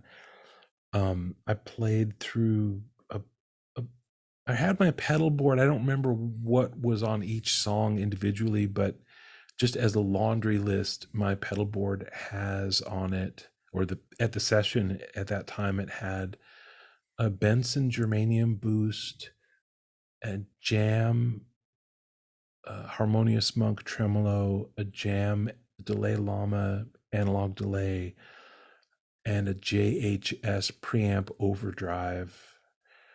And then off the board, I was also using on some songs an old Electro Harmonics Deluxe Memory Man. So, like on Vermouth, I think I'm using the Delay Llama and the Memory Man to kind of uh, have a little bit more bounce going on. So it's not just one tempo on the delays, but kind of two different tempos bouncing around. Out And of time from each other, right? Yeah. yeah, right. Neither of those pedals has a tap, or you Dotted can't. eighth note control or whatever, nothing No, like that. Yeah, it's no, just doing it by ear, and I go, that sounds good. Yeah, I like exactly. I'm more simple like that too. I like just turning knobs, and that sounds good to me. Let's roll with it. Yeah, I Yeah. will. That's going to be me forever. Um, I can't see myself getting into modeling or even MIDI controlling. It's great. I wouldn't discourage anybody else from doing it, but for me, it's so much about just the experience. Like the deluxe Memory Man has great knobs, and you just turn knobs and stuff happens. I like it. Anyway, and then Yeah, I used. Oh, go going ahead. Go into a ahead. menu to change one parameter is just it just be enough to drive me crazy. Yeah, it's not what I want to experience, even if the result might ultimately be better. Um, I'm not I'm not as results oriented. Maybe I should be more results oriented. I'm very experience oriented. So, being able to move a knob like last night I was going through 2 amps. I used the deluxe Memory Man. I was going out into 2 amps, and the first couple of songs I kept making little micro adjustments. Oh, maybe I'll add a little more mid on this one. Oh, maybe on this amp I'll do this or whatever. And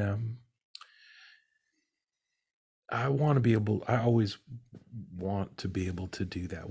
So the funny thing is, the amp on Spry, the amp I used was not my amp. It was just I say just, I don't mean to be in a pejorative way, but it was what's it called? A Blues Junior, Fender Blues Junior. Yep. They're just, I mean, I've played ones that aren't great, but when they're good, they're just rock solid. And you might think, well, geez, you brought this Collings acoustic, and you brought your vintage 335, and you brought this pedal board. Why did you not bring an amp? You have nice amps, or I mean, I do have a couple of nice amps. Because I was taking a train. I had to get from Brooklyn to Hudson, New York to get to the session. I already had 2 guitars and a pedal board and a suitcase. An amp is not going to happen. I knew they had a Blues Junior up there. I like those amps. That's what I used. If I could go back and bring my own amp, I probably would. But a lot of guitar friends have told me that they think that the tone on the record is a great tone. So Yeah, I agree. well, thank you. So maybe that's the thing, is like, well, maybe I wouldn't go back and do it differently. The thing I like about those amps, the Blues Juniors, is they have a personality. You may or may not like it, but some of the reissue like deluxes and Princetons, to me, don't have as much personality. They just make your guitar louder. They do what an amplifier is supposed to do. They make your guitar louder. Whereas like a Blues Junior kind of like is a little, Funky. yeah, you just It's kind of don't. Yeah, what's your experience with them? I haven't played through them that much, but I enough to kind of know what you mean. Like sometimes you'll just run across one because they make so many different versions of them now with different speakers in them. But Right. sometimes they sound really boxy in a bad way. Yeah. Um, and sometimes they have a 10-inch speaker in them. Sometimes they have a 12. Yeah. Uh, but yeah, it probably wouldn't be necessarily my go-to amp. Yeah. Actually, that one back there is a fairly small amp, and it's a PV Classic 30, and it's a totally underrated amp. It Yes. sounds killer, I think. That is a great amp. PV Classic 30 is a great amp that I think people sleep on those. I mean, I'm not on Reverb right now, but I'm sure if we went on Reverb, you can get one of those for a fair price, Mm-hmm. and they are workhorse amps. Last night for my like record release show at this bar in Brooklyn, I know that they have a Blues Junior, and I've played through it a half a dozen times. It's a good one. So I brought with me, I have a little Fender Vibro Champ. Right.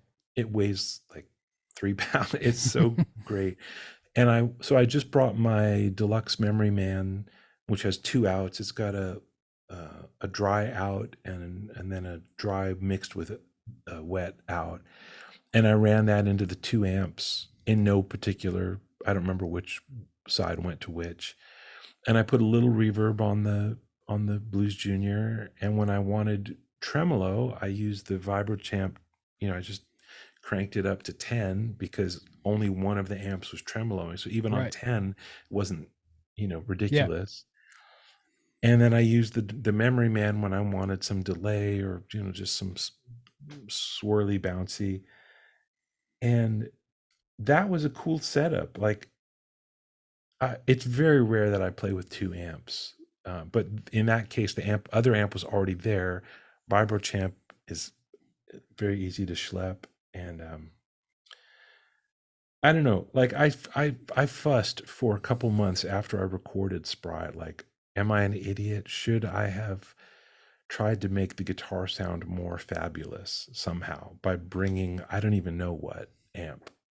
And this is the cover, by the way. Oh, yeah, Yeah. there it is. In case you want to pick a copy up of it, which I recommend. Thanks.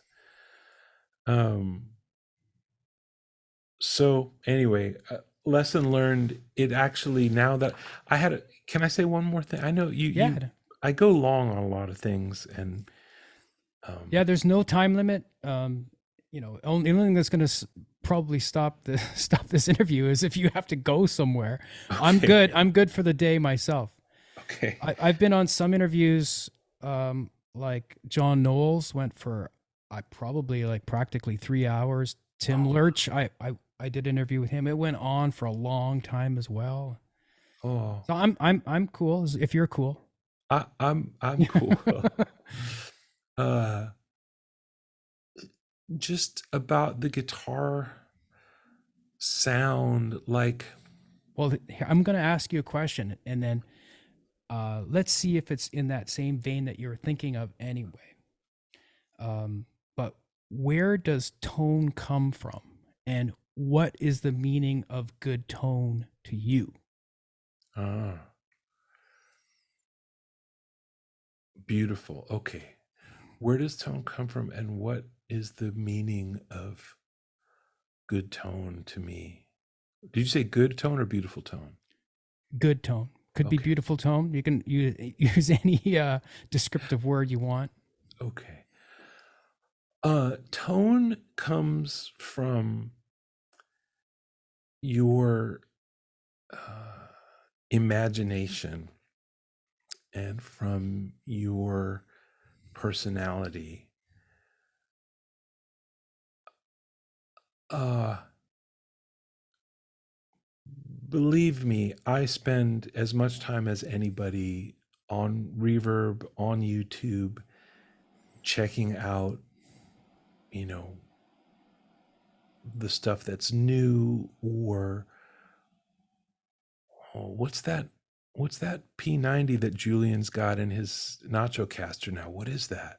Yeah. Or, all that stuff. Like, of course, I enjoy that stuff as much as anybody, and am fascinated by guitar gear, and text with a handful of friends all the time about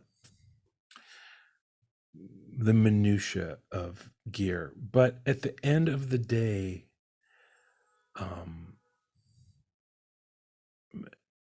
there's nothing, if you don't have an idea of what you're trying to do, then you're just, you know playing roulette or something. Like, you really have to have a Exactly. concept, and Whether then it's consciously or not. right, There is a right, concept there. Yeah. right, there has to be a concept, and that's formed by either sounds that you have fallen in love with over the years, or could be something that could be a sound of a record you heard when you were a kid, could be the sound of a record that you heard yesterday. It might not be the sound of a record. It might just be from somewhere way in the back of your mind. It might be even the sound of something that's not a guitar. Maybe you heard a piano or a saxophone or An a orchestra. car. an orchestra or a Like there's car. nothing like a violin section that sounds so sweet, right? Right. Like So and almost chorusy in a way because not everybody's playing perfectly in tune, but it sounds so big and fat. I remember in my high school music class, I remember the teacher playing a recording and listening to the violin section and going, "Oh my god, I want my guitar to sound like that." yeah. You know what I mean? Yeah. Yeah. Yes, I know exactly what you mean. Um and there's sometimes when I'm trying to make the guitar sound like, Glenn Gould playing the Goldberg variations, which is impossible for a lot of reasons. I mean, first and foremost, the guitar is not a piano. Also, those recordings were made in a different era, and the way that the piano is recorded is different. It's it's an impossible thing And to maybe the certain piano that he liked too. right. And who knows how it was tweaked in the studio anyway, Yeah. which is true of anything, even our favorite guitar sounds. We read articles like, oh, well, if you want to get that sound, it's this guitar through this pedal, through this amp, and bang, there you go. But what did the engineer do? That's what I want to know. I want Yeah. to know what How did many compressors are on that? How many different preamps did it go through? How was it EQ'd? Which all speaker, that. which speakers were in the cabinet that day, as opposed to like a month later or whatever? I mean, there's so many different pieces to the puzzle. Yeah, Right. And so coming back to your question, like where does tone begin? It begins in your mind, and you have to think about also, where does it end? It ends in somebody's ear, but it also, before it gets to their ear, it's in a room. Before it gets to the room, it's in a speaker, the speaker in your amp, and the speaker is talking to, if you're in a jazz bar like I was last night, there's no microphone on anything. It's just guitar, pedal, hot tubes, right. etc., speaker, air. Uh, I I'm in New York. It's very humid. The sound is traveling through particles of very wet air into a room with wood floors and hitting somebody. There's just all that stuff, and Yeah, that you're playing all of that yep. in a live situation, and you're playing those molecules of humidity, and And humans. humans and other Yeah, people's imagination, and so that's something to think about. But also, I talk about this with my pal Rich Hinman.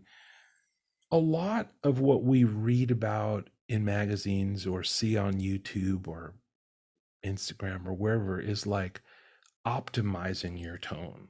How are we going to optimize your tone? And the reality for me, I'm not even sure what optimizing your tone even means or referring to, but I'm not. I mean, people don't use that language. I'm sorry if I. okay, okay. Yeah, no, no. I was kind of riffing on the fact that like everybody's trying to optimize everything. What's the optimum diet? What's the optimum hours of sleep? Which I know you know what I'm talking about. What's the optimum amount of glasses of water you should, etc. What's the if you're fasting? What are the optimum windows of eating and not eating? All that stuff. But with tone, it's like, oh, what you really want is these strings. This is the best pick, and you hold it at this angle, and then you want these pickups, but make sure you change the capacitors and the pots, and people spend a lot of time trying to, they don't use that word optimizing, but that's what they're doing. They Right. want to optimize their rig. And for me as a working musician, I'm often just trying to bulletproof stuff. To I have a 62 Jaguar that is one of the greatest sounding guitars I've ever owned or played. It's a nightmare on the road. I've taken it on the road, Hmm. and it spends a lot of time. I spend a lot of time keeping it together, you know. Maintained, as it were. Whereas, yeah, you take a Telecaster on the road, there's nothing to do, you know. There's like, you just change the strings every couple gigs. It's In like between, I said with when I interviewed can't belong. Go. Josh Smith. Oh, Josh Smith, right? Yeah, it's like Leo got it right the first time.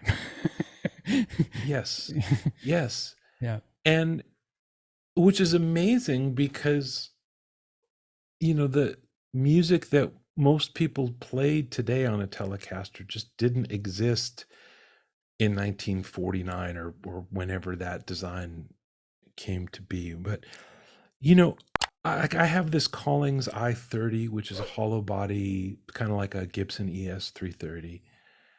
It's got P90 pickups. When I got it, it had a Bigsby on it, which looks cool, and there's nothing like what a Bigsby does to a guitar. That's a cool thing. But it makes changing strings a pain Right. and maybe messes with some other aspects. So I wound up changing that out, and it just has a trapeze on it.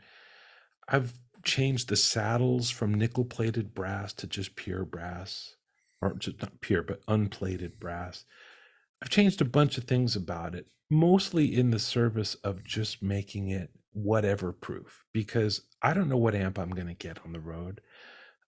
I've literally, when I go out on tour with Lizz Wright, you know, I'm supposed to get a deluxe reverb. But you never That's, know what you're going to get. Yeah. but that could be a lot of different things, Yeah. you know. Could be a Eh, twin. It could be anything. right, Literally, you might get a Vox. right. And sometimes we're playing on a stage with a great acoustic design. Sometimes we play in a circus tent. Literally, I played with her in a circus tent in Sarasota this summer. So that's anything I can do to make it so that I can show up, not waste any time at sound check, and just plug and play. So my pedal board is simple. I've kind of simplified the I-30. Sometimes I just take a Telecaster out. I don't, it's not my favorite guitar to play, but it's the most whatever proof. Like, doesn't matter what the temperature or humidity is, doesn't matter if we're in a concert hall or a circus tent, doesn't matter if I have a twin reverb or, you know, a DSP, uh, you know, Fender, whatever. Um, it just, and so a lot of times that doesn't answer your question of like what constitutes good tone, but a lot of times just the reality is that's for me, that's not even the question I'm chasing down, is like I want something so that when I get to the gig, I don't have to think about it. I can just, and maybe it comes back to what I was saying at the beginning about being present. If I'm staring down at my pedal board wondering, oh my God, what is happening right now? There's a, like, where, why is that sound happening? Or why can't I keep my guitar in tune? Or, It's hard to focus on the music when you're stressed about why things aren't working yeah. properly. Yeah. So I've tried to develop stuff that's kind of whatever proof. As far as like what constitutes a good tone, which is the second part of your question, I'll try to answer this one more concisely. It's, to me, it's something where where it starts, I said, is your imagination, and it's something where that comes through to the end, so that there's this kind of question of like, can you play everything you hear? And guitar players really strive to be able to do that, which most of the time people think of as an ear training thing or something, or like, I hear a melody, can I find it? Right. But I also think it has to do with coming through to the other end of that thing of like the sound that you want. It's the envelope of the sound. Where does the note begin? Where does it end? What happens in between the beginning and the end? Can you make it bloom? Or if you want to, maybe you Right. might not want to. Can you hear the skin or the nail? can you hear? I know there's so many elements, isn't there? So to me, I want as much of that humanness and realness to come through the other end of, the user interface of the note, with only the caveat is that it it works in the music that is at hand. So my two gigs I play all the time are playing guitar with Lizz Wright, who's a fabulous singer, and then playing some version of jazz instrumental music, either with a trio or quartet. In the trio quartet, I want a bigger sound because there's not a singer. The guitar is the singer. So a good sound there actually has a little bit more of everything. Yeah, because there's more room. It's what I want is Bing Crosby up. I mean, this is not a Yeah, beautiful old tube microphone, but I'm going to pretend it is. I want Bing Crosby right up on some beautiful, yeah. ribbon mic or tube mic or something, and crooning in a way where just every detail is there. Um, when I'm playing guitar with Lizz Wright, I can't do that because um, she's that.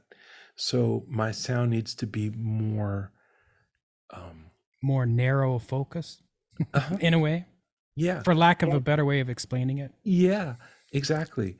So maybe I would, if we're going to continue the metaphor, instead of, Bing Crosby up on a ribbon mic, it's like, Bono on an SM58, uh, with the sound of the band all around, like it has to kind of be a smaller sound in order to be effective. When I play with Liz, besides the fact that she has a huge voice, there's a guy playing Hammond organ, there's Fender bass, there's a drum kit. It's a lot to compete with. Yeah. Right. So I compete with it by finding the spaces that aren't occupied. So it usually means a sound with less bass frequency and less reverb. I play pretty dry in her band. Almost no effects, really, as much kind of bare knuckle guitar as I can, acoustic or electric, because that's what works in that situation. Cool. Cool.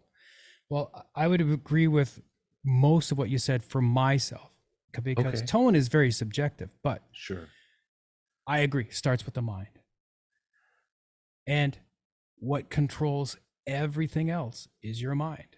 It's controlling your fingers, how you play that note, what your right hand or your plucking hand is doing, or if you're using a pick or whatever.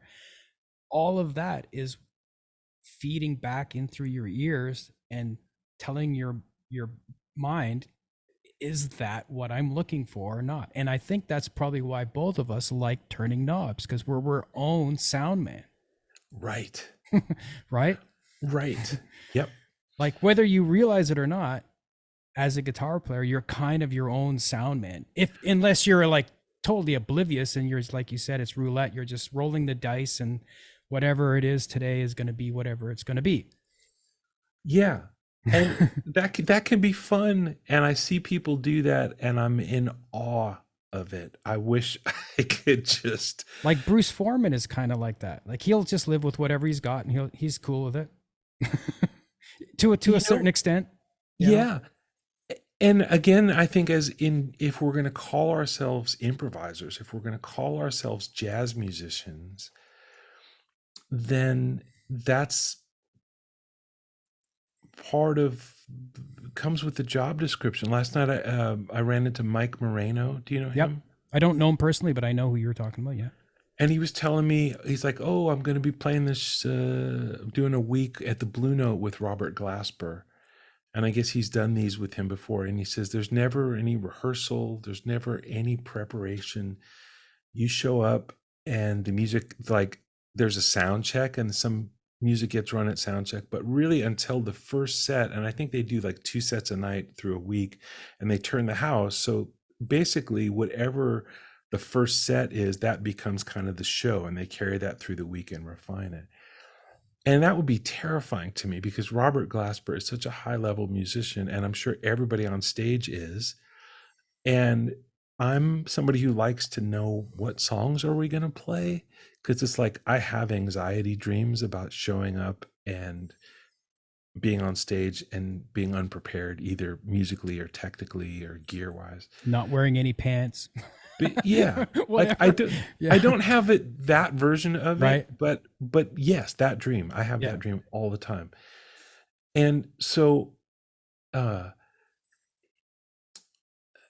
there's a limit to how much we can prepare, and if you're Bruce Foreman, I mean, that guy could play his way.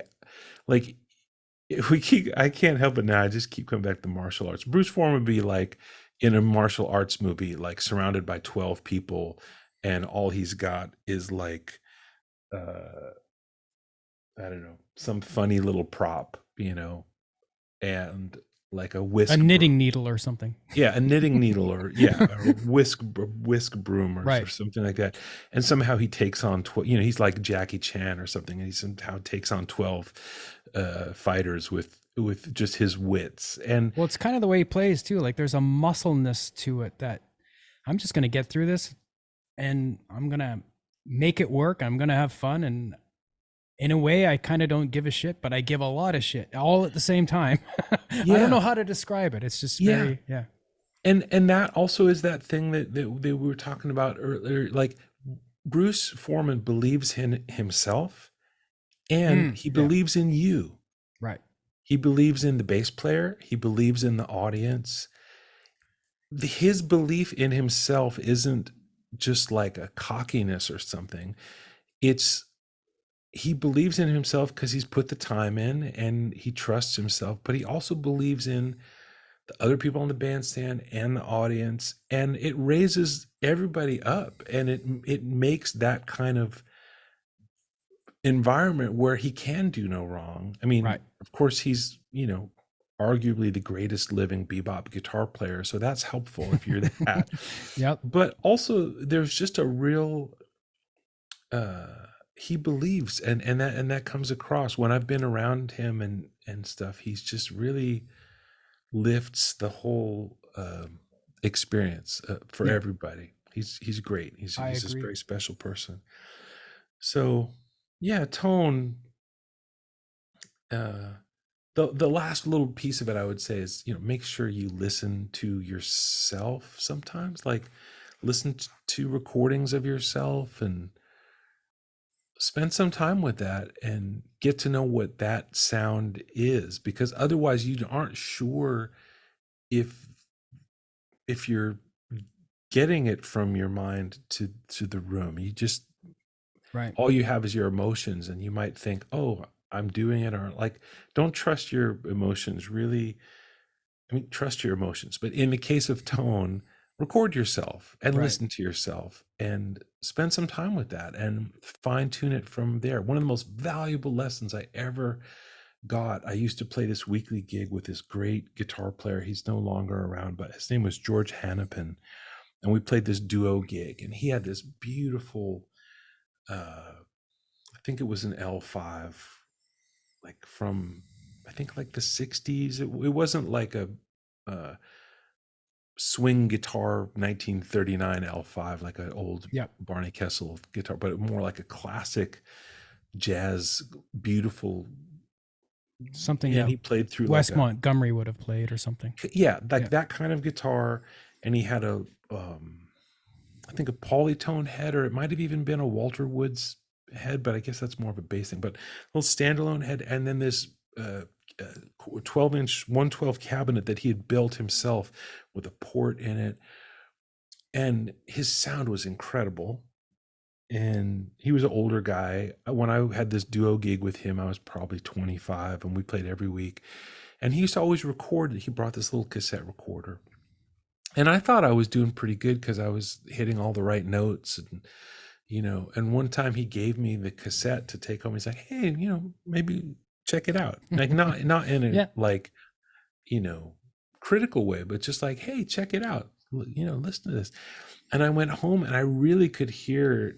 The main thing I noticed was that my sound was not very special. I was playing an ES335 into a deluxe reverb, which is a really good recipe, but I just hadn't figured out how to touch the guitar really just yet. I hadn't figured out how to set the amp. Right. I hadn't figured out how they talk to each other. I just thought, well, this is a good recipe. Should be good, right? But it really wasn't. The difference between I wish I still had that cassette. The difference between his sound and my sound could not be more night and day. Though I'm sure if I handed him my guitar, he could have made it sound exactly the way that he wanted to, because there's nothing lacking in that rig. I didn't know how to operate it yet, really. I hadn't figured that out. So that cassette was a big lesson for me, a big kind of aha, like, okay, this sound is something to work on, not just your chord voicings, not just your inversions and your drop twos and your scales and your chord and scale. There's so much more to everything, and rhythm gets left out a lot of the equation too. Right. Yeah, and then maybe one last thing that I wanted to mention about tone is that's the reason why I've got 2 amps set up here now is I redid my pedal board. And I came up with a wet dry system. And my goodness, it's like that's the sound I've been looking for the whole time. So any reverb and delay goes to the Classic 30, and then all the dry stuff just goes to the I don't know if you heard of a Port City amps before. It's like a head and a cabinet, 112 cabinet. And my goodness, the sound just envelopes you in such a nice, pleasing way. And instead of putting all your effects into one amp, which kind of muddles up your sound, because now you're trying to get that all the delay or reverb or whatever you want to put in there is coming out of the same sound source. And your sound sounds really clear, yet you have this other thing on this other side that mixes in, and it's almost like stereo, but more three-dimensional, I would say. Wow. That's a nice explanation of wet dry. I've heard people say that, and I didn't understand, honestly, exactly how it works. So what is the point on your board where the signals diverge? I don't know if you can see this kind of a bluish circle on the board up there. That pedal is a parallel mixer, and it's designed to mix 2 different pedals. So right now it's just like a studio, how they don't mix effects in series. It's a parallel thing, right? So that parallel mix goes to the effects loop in that amp. And then you're sending out a dry signal to put some kind of a signal to the amp itself in the main input. And then you can mix how much dry signal or not that you want. So you can have it completely wet coming out of that amp if you want, or if it, you can, but there's so much sculpting and control that you can get. I see. Okay, so you're not sending a full wet signal to the PV. You're still using the effects loop, and you can kind of season to taste. Right. So it's not 100% wet, 100% dry necessarily. Right. Exactly. Wow. Back in the 80s, I think people used to do that. It was all 100% wet in one side, or sometimes it was stereo, like wet on the 2 outside and then dry in the center. Oh, wow. So that's like what called a wet, dry, wet. Right. So if you had like ping-ponging delays that would come across in stereo on the outside, but wet, dry, wet is stereo on the outside, but you still have the amp in the center that really gives you a focused sound. Wow. Yeah. And if you, man, since you live close by, if you ever want to come out and check it out, because I'm going to be going on tour in November, and and I had to get this done. I need to learn how to work it, set Yeah. it up, and at least fine tune it what it's going to sound like here. Okay. And Yeah. I know what I'm getting into. I don't want to go out on the road and on the first day go, what am I doing with this again? How does this No, no, work? no. Yeah, no. Yeah. Yeah, I'm so happy with it. Wow, very interesting. Yeah. If you ever want to come and check it out, by all means. I absolutely will take you up on that. I'm very curious. My rig last night was like the most primitive, caveman version of whatever that is, where I just, like I was saying, Yeah. into the deluxe memory man, and it has two Technically, that outs. would be a dual mono.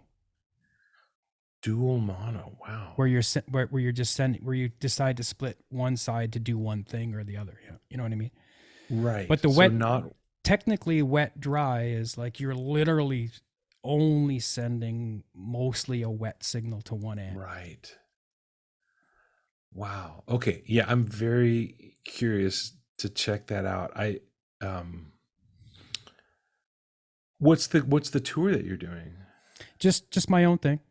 Uh-huh. I've got offered a gig, in near the hometown where I grew up, in Canada, and it's kind of like sort of an anchor date was the only thing, and I'm like, well, I don't want to just go and play that one gig and have to use local musicians and not know what the outcome is going to be like, and so let's try to make a tour, and I'll bring some New York cats with me, so I've routed out a tour that's going to be somewhere in the vicinity of 10 to 14 days long or so.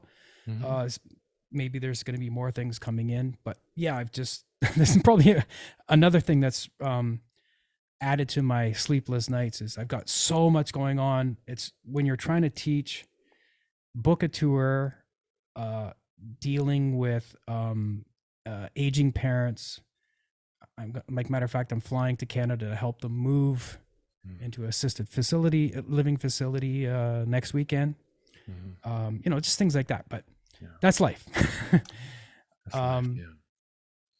I'm like, I don't know how I never ever came across this before. Like, why didn't I do this before? Yeah. You know what I mean?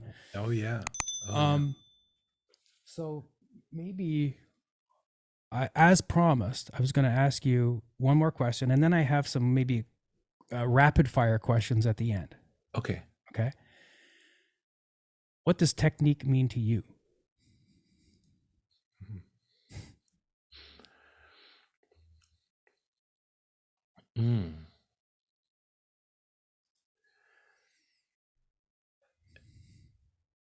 It's the interface. It's where your hands meet the guitar, and um, the effectiveness of that coupling has everything to do with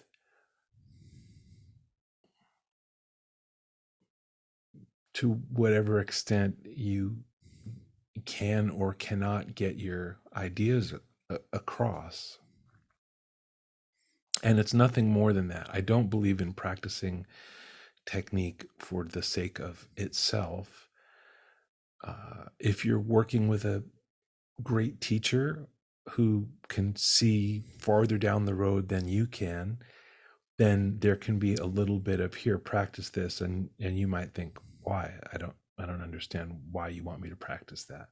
But they may know, okay, this is going to be valuable to you in 6 months or a year or something. But It's like what I say to my students. There's 4 ways to do things around here. okay. There's the right way, the wrong way, your way, and my way. Guess which way we're going to do it. No, I really don't say that. That's just an old joke of mine. That's all. That's good. Yeah. I think just as with gear or theory or anything, there can be a trap that we fall into where we have to keep up with, oh, well, this is what's happening in technique right now, so I better work on this thing so I can keep up with what's happening, in technique right now. Like, remember when Frank Gambaldi came out on the scene?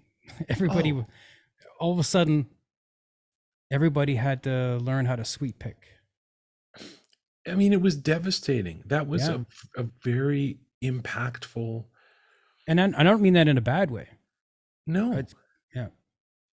no, but I mean, that was an impactful moment. I used to be a journalist. I used to write for Guitar Player magazine, and I remember interviewing Oh, Pat okay. Yeah, Metheny yeah, in yeah. 2000 or something, like when he made his trio record with Larry Grenadier and Bill Stewart. And I remember interviewing Pat, and one of the things he said, which just blew my mind, this was in 2000. He said he was uh, sometimes thought, I mean, he really thinks that his technique is inefficient and ineffective, because it's quirky, the way he holds the pick and all that. He's like, sometimes I think I should just like take 6 months off and just go study with Frank Gambale, you know? And he said that with he's not trying to be funny or ironic. Like that's, and I say that like, that's the impact of like when Frank came on the scene, it really felt like a revolution in technique, and like, this is how to play the guitar, effectively. Yeah, and I think it gets underplayed a little bit too. Like, to me, you could almost liken it to in rock music, like when Eddie Van Halen came out. Like, all of a sudden, what? There's another way to do this? Like, It's to me, it great. was like Eddie was like the next Jimi Hendrix that just blew everybody's mind. Yeah. And there's people today now that are doing it on a whole other level. And I don't even know their Yeah. names of everybody, but I see people on Instagram and YouTube where I look at the way that the mechanics of what they're doing. It's not that they're just doing what I do and they can do it a lot faster. They actually, some players really seem to have a different approach to the mechanics of the guitar. I don't spend a lot of time trying to do that because it's not how I hear music. Like, I don't Yeah. need to hear that many notes. Yeah. It's not what I enjoy most of the time. So I don't want to spend too much time trying to like tighten up the mechanics of my technique. What would be more useful to me is just um I don't know, like,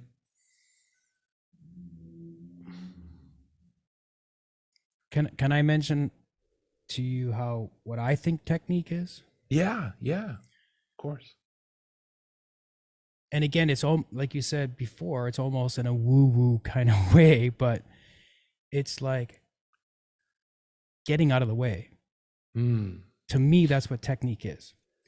How do you get what you're hearing in your head to come out through your body without any barrier being there in the most pure way? To me, that's what technique is. I agree 100%. And it doesn't matter, because a lot of people think technique is doing something a certain way, or that's what technique is. But to me, it doesn't matter what all those peripheral things are. It all boils down to that. Yeah, right. Can you get out of the way of the music? Like, even Wes Montgomery is a good example. To me, when you hear him play, it's very pure of thought. Like, he's playing exactly what he wants to play, and it's coming out and it's being composed. Here's this idea, and this lick answers that one perfectly. That's the genius of Wes Montgomery. To me, that's he was like on that path of good technique, in my opinion. Yeah. And I'm not Right. talking about the technique of the way he used his thumb. that's neither here nor there to me. Exactly. Yeah. Exactly. Ready for some rapid fire questions? Go. Unless you had something else that you wanted to add there. What's the most important decision you've ever made? Oh. Uh, saying yes to joining Nora's band. Cool. What's the worst decision you've ever made? Hmm. Oh. And it could be just life. It doesn't have to be music related or anything either. Yeah. Um. Boy, I feel a little strange about saying this, but it was the first thing that popped into my mind. It is a music thing. Thinking that I could be the chair of a guitar department. I took that on for a couple of years, and as much as I love the guitar and I love teaching and I love learning, I underestimated what the real scope of that kind of job is. And anybody who's doing that kind of job, who's chairing a guitar department at a university, hats off to you, sir, ma'am, Yeah. whomever you are. I tried it and realized I couldn't do it. Maybe it's not the worst decision. I mean, it didn't kill me, Yeah. but it did. Add stress. It added a lot of stress. I'm sure it took. It raised my blood pressure a little bit and cost me some sleep. And in the end, I mean, all I can say is I did my best, and uh, I I handed it off when I realized that I couldn't really do it. It's like in wrestling, you tag somebody, I'm out. How badly now do you regret not hanging with Prince? Very badly.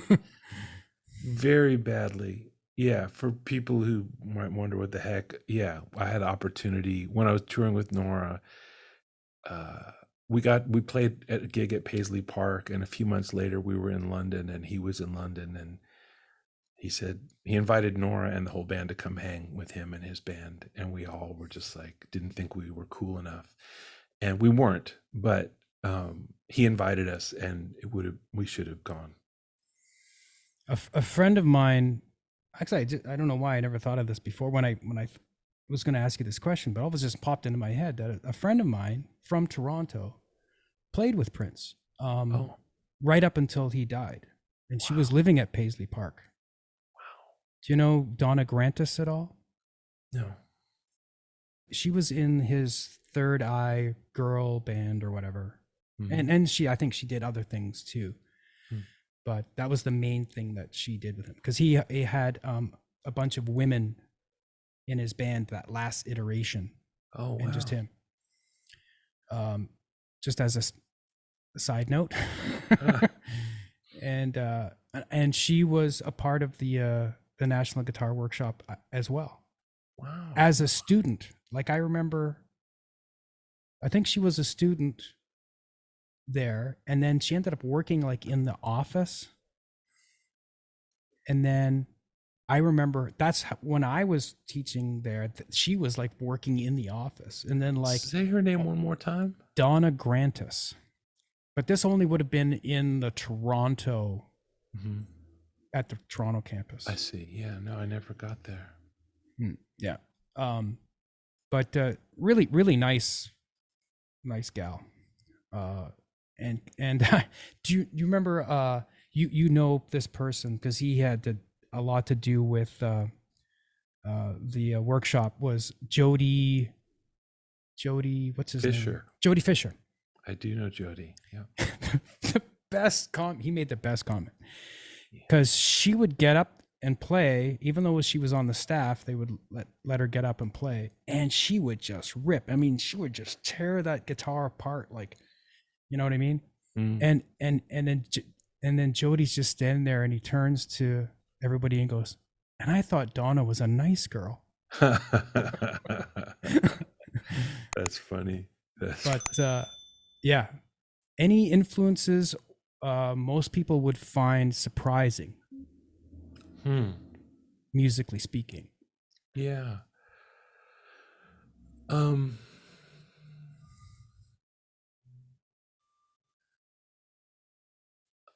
that's a really good question. Well, when I was a kid, I really loved Cat Stevens. There was a particular record called Teaser and the Fire Cat. I listened to that, you know, more times than I've listened to any, Bill Frisell or John Scofield record. I mean, I just listened to that a ton. So I'm not sure that you would hear it in my playing, but I do. I think it's just part of my thing. Jeff Beck, maybe that's not a surprise, but in in what I do, he's not talked about as much as, say, Scofield or Frizzell or Pat Metheny. Um, but just I can't think of anybody else who ever touched a string the way that he did in both hands. Just massive influence on me. Um, Steve Lukather. Okay. I don't play like him. I've never really tried to play like him, but growing up in LA in the time that I did, he was just on lots of records, and his sound was kind of hard to escape. He just was everywhere, and for a certain time, and also the first real rock show that I saw when I was 12 or 13, my friend and his dad had to come with us because we were 12 or 13 or whatever. We couldn't drive or go anywhere. I saw Toto at the Santa Monica Civic. They were on the Hydra tour. And that was like the first really like badass guitar playing I had seen live, where I was just like, whoa, what what what And is happening, yeah, he's like a great example of a rock guy who's a great improviser, Yeah. because he took lessons, I think, from, where did he study with again? Larry Carlton, I think, maybe. Oh, wow. Yeah, I And don't know. I forget. I used to know the story, but it's been a lot of years, so I could be speaking out of turn. But something like that. Like he took jazz lessons. Mm. Might have even been Joe Pass or something. Like, Uh, yeah, I you know, forget.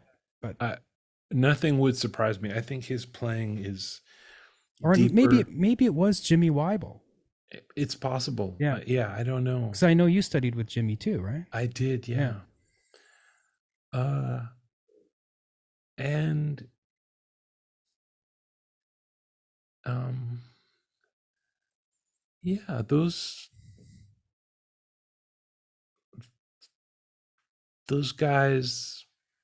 I think anybody else I would name, you wouldn't be that surprised. Like I love Cornell Dupree. I don't think I play like him necessarily, but uh, I wouldn't shock anybody if I said he's somebody that I love, or Steve Cropper, or um, guys like that. But I wanted to mention things that I know. Another guy, I'll tell you one more. Mm-hmm. It's supposed to be rapid fire. Fred Sokolow.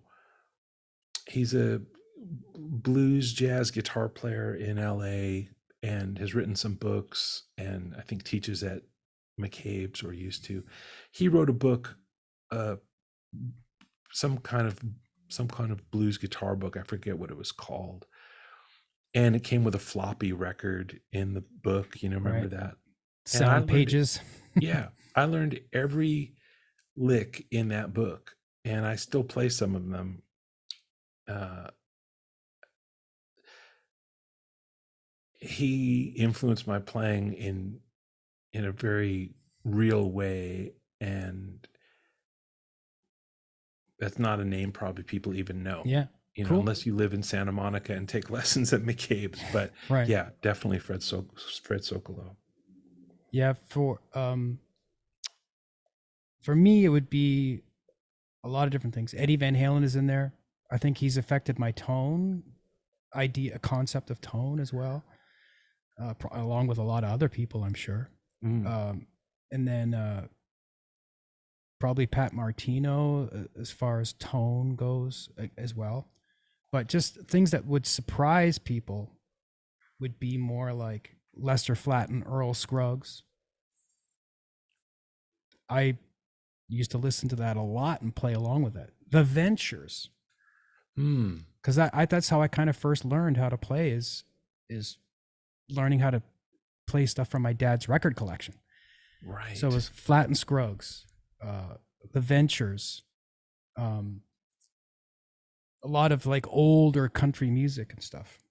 And that's what anything from Willie Nelson to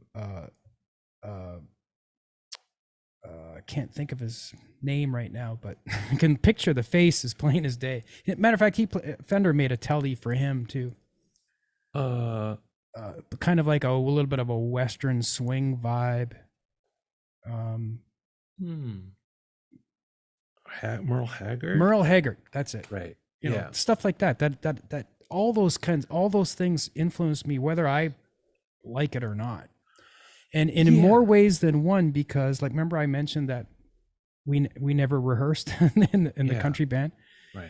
Well, see, I was under the impression that the ignorance is bliss kind of thing is that when I heard recordings, I thought that's what someone made up on the spot. Oh, right. I didn't know that people, wrote a solo and then played the same solo at a performance. Right. So I thought, holy shit, well, I better come up with something good every time. Right. And I was an improvising musician, and I didn't really know it, which is why I think I was gravitated towards jazz. Yeah, it's a kind of a temperament, really. Like, do you want to make something up and polish it and have it be like this, kind of perfected thing, or do you want to craft something out of nothing, out of thin air? And yeah, well, I didn't know I had a choice back then. That was the thing. So when you're 12, 15, 16 years old, then you just go for it. Right. Like now I'm thinking of like a couple of solo guitar players that influenced me that I don't always mention. Occurred to me as you were saying that, like, because of what you said. Like, I love the way that Paul McCartney takes guitar solos, like on Back in the USSR. Yeah. Or crazy phrasing that most people wouldn't play and stuff like that. Yeah. Yeah. But I think composed in a way, because that's just how he is. Paul McCartney's not really like his phrasing is so quirky, but he's thinking about it in his head before he plays it. Like, he's not just like stepping off of the diving board into nothingness. Like, he's got an idea for something. Also, you mentioned Willie Nelson. I love him, although that's maybe obvious. But another guy, Grant Geisman, who played the guitar solo on that Feels So Good Chuck Mangione record. Okay. That was probably a composed solo, or at least comped together from a few takes. It's just so perfect and so melodic. And that influenced me. And that's not a name everybody talks about. Burton Aver, who was the guitar player in the Knack, who were just kind of again gonna have a bit of a quirkiness, right?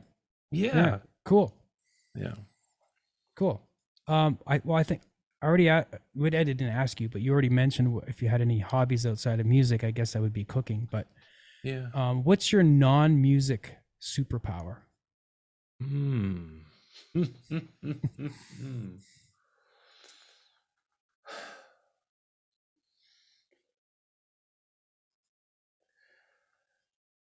Um,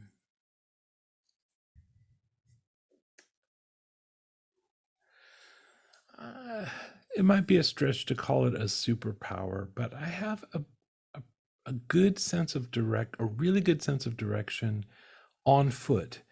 I was never a great driver. I've given up driving. I don't drive anymore. But on tour, I love to just go wandering and then try to find my way back using whatever clues there are. Like, oh, I remember that building being there, or I remember this patch of grass, or what, whatever. It's very rare that I find myself just utterly lost, and um, it's a good thing to have because sometimes you have your phone with you and sometimes you don't. Right. And Well, I especially think, before we had a GPS in our pocket, yeah, right? yeah. I don't know if I count it as a superpower, but it's something that has nothing to do with music that I rely on pretty regularly. Close enough. How about that? Okay. Well, Adam, thank you so much for doing this interview. It's been a blast. Adam, thank you. I got to learn some things about your way of looking at things and your background, and I got to learn about inversions on shell chords, which I didn't even. That's what I'm going to be practicing, and I really appreciate you asking good questions and really having a nice conversation together. Awesome. Thanks. That's what I was hoping for. If you made it this far, I'm assuming you liked this interview with Adam Levy. I'll appreciate you if you hit the like button for this one. I think you'll enjoy the first interview that I ever did with none other than John Knowles. We talk Lenny Bro, Chet Atkins, and Jerry Reed. Some really great stories. Click on the video right here and come visit John and myself. I'll see you there in 3 seconds.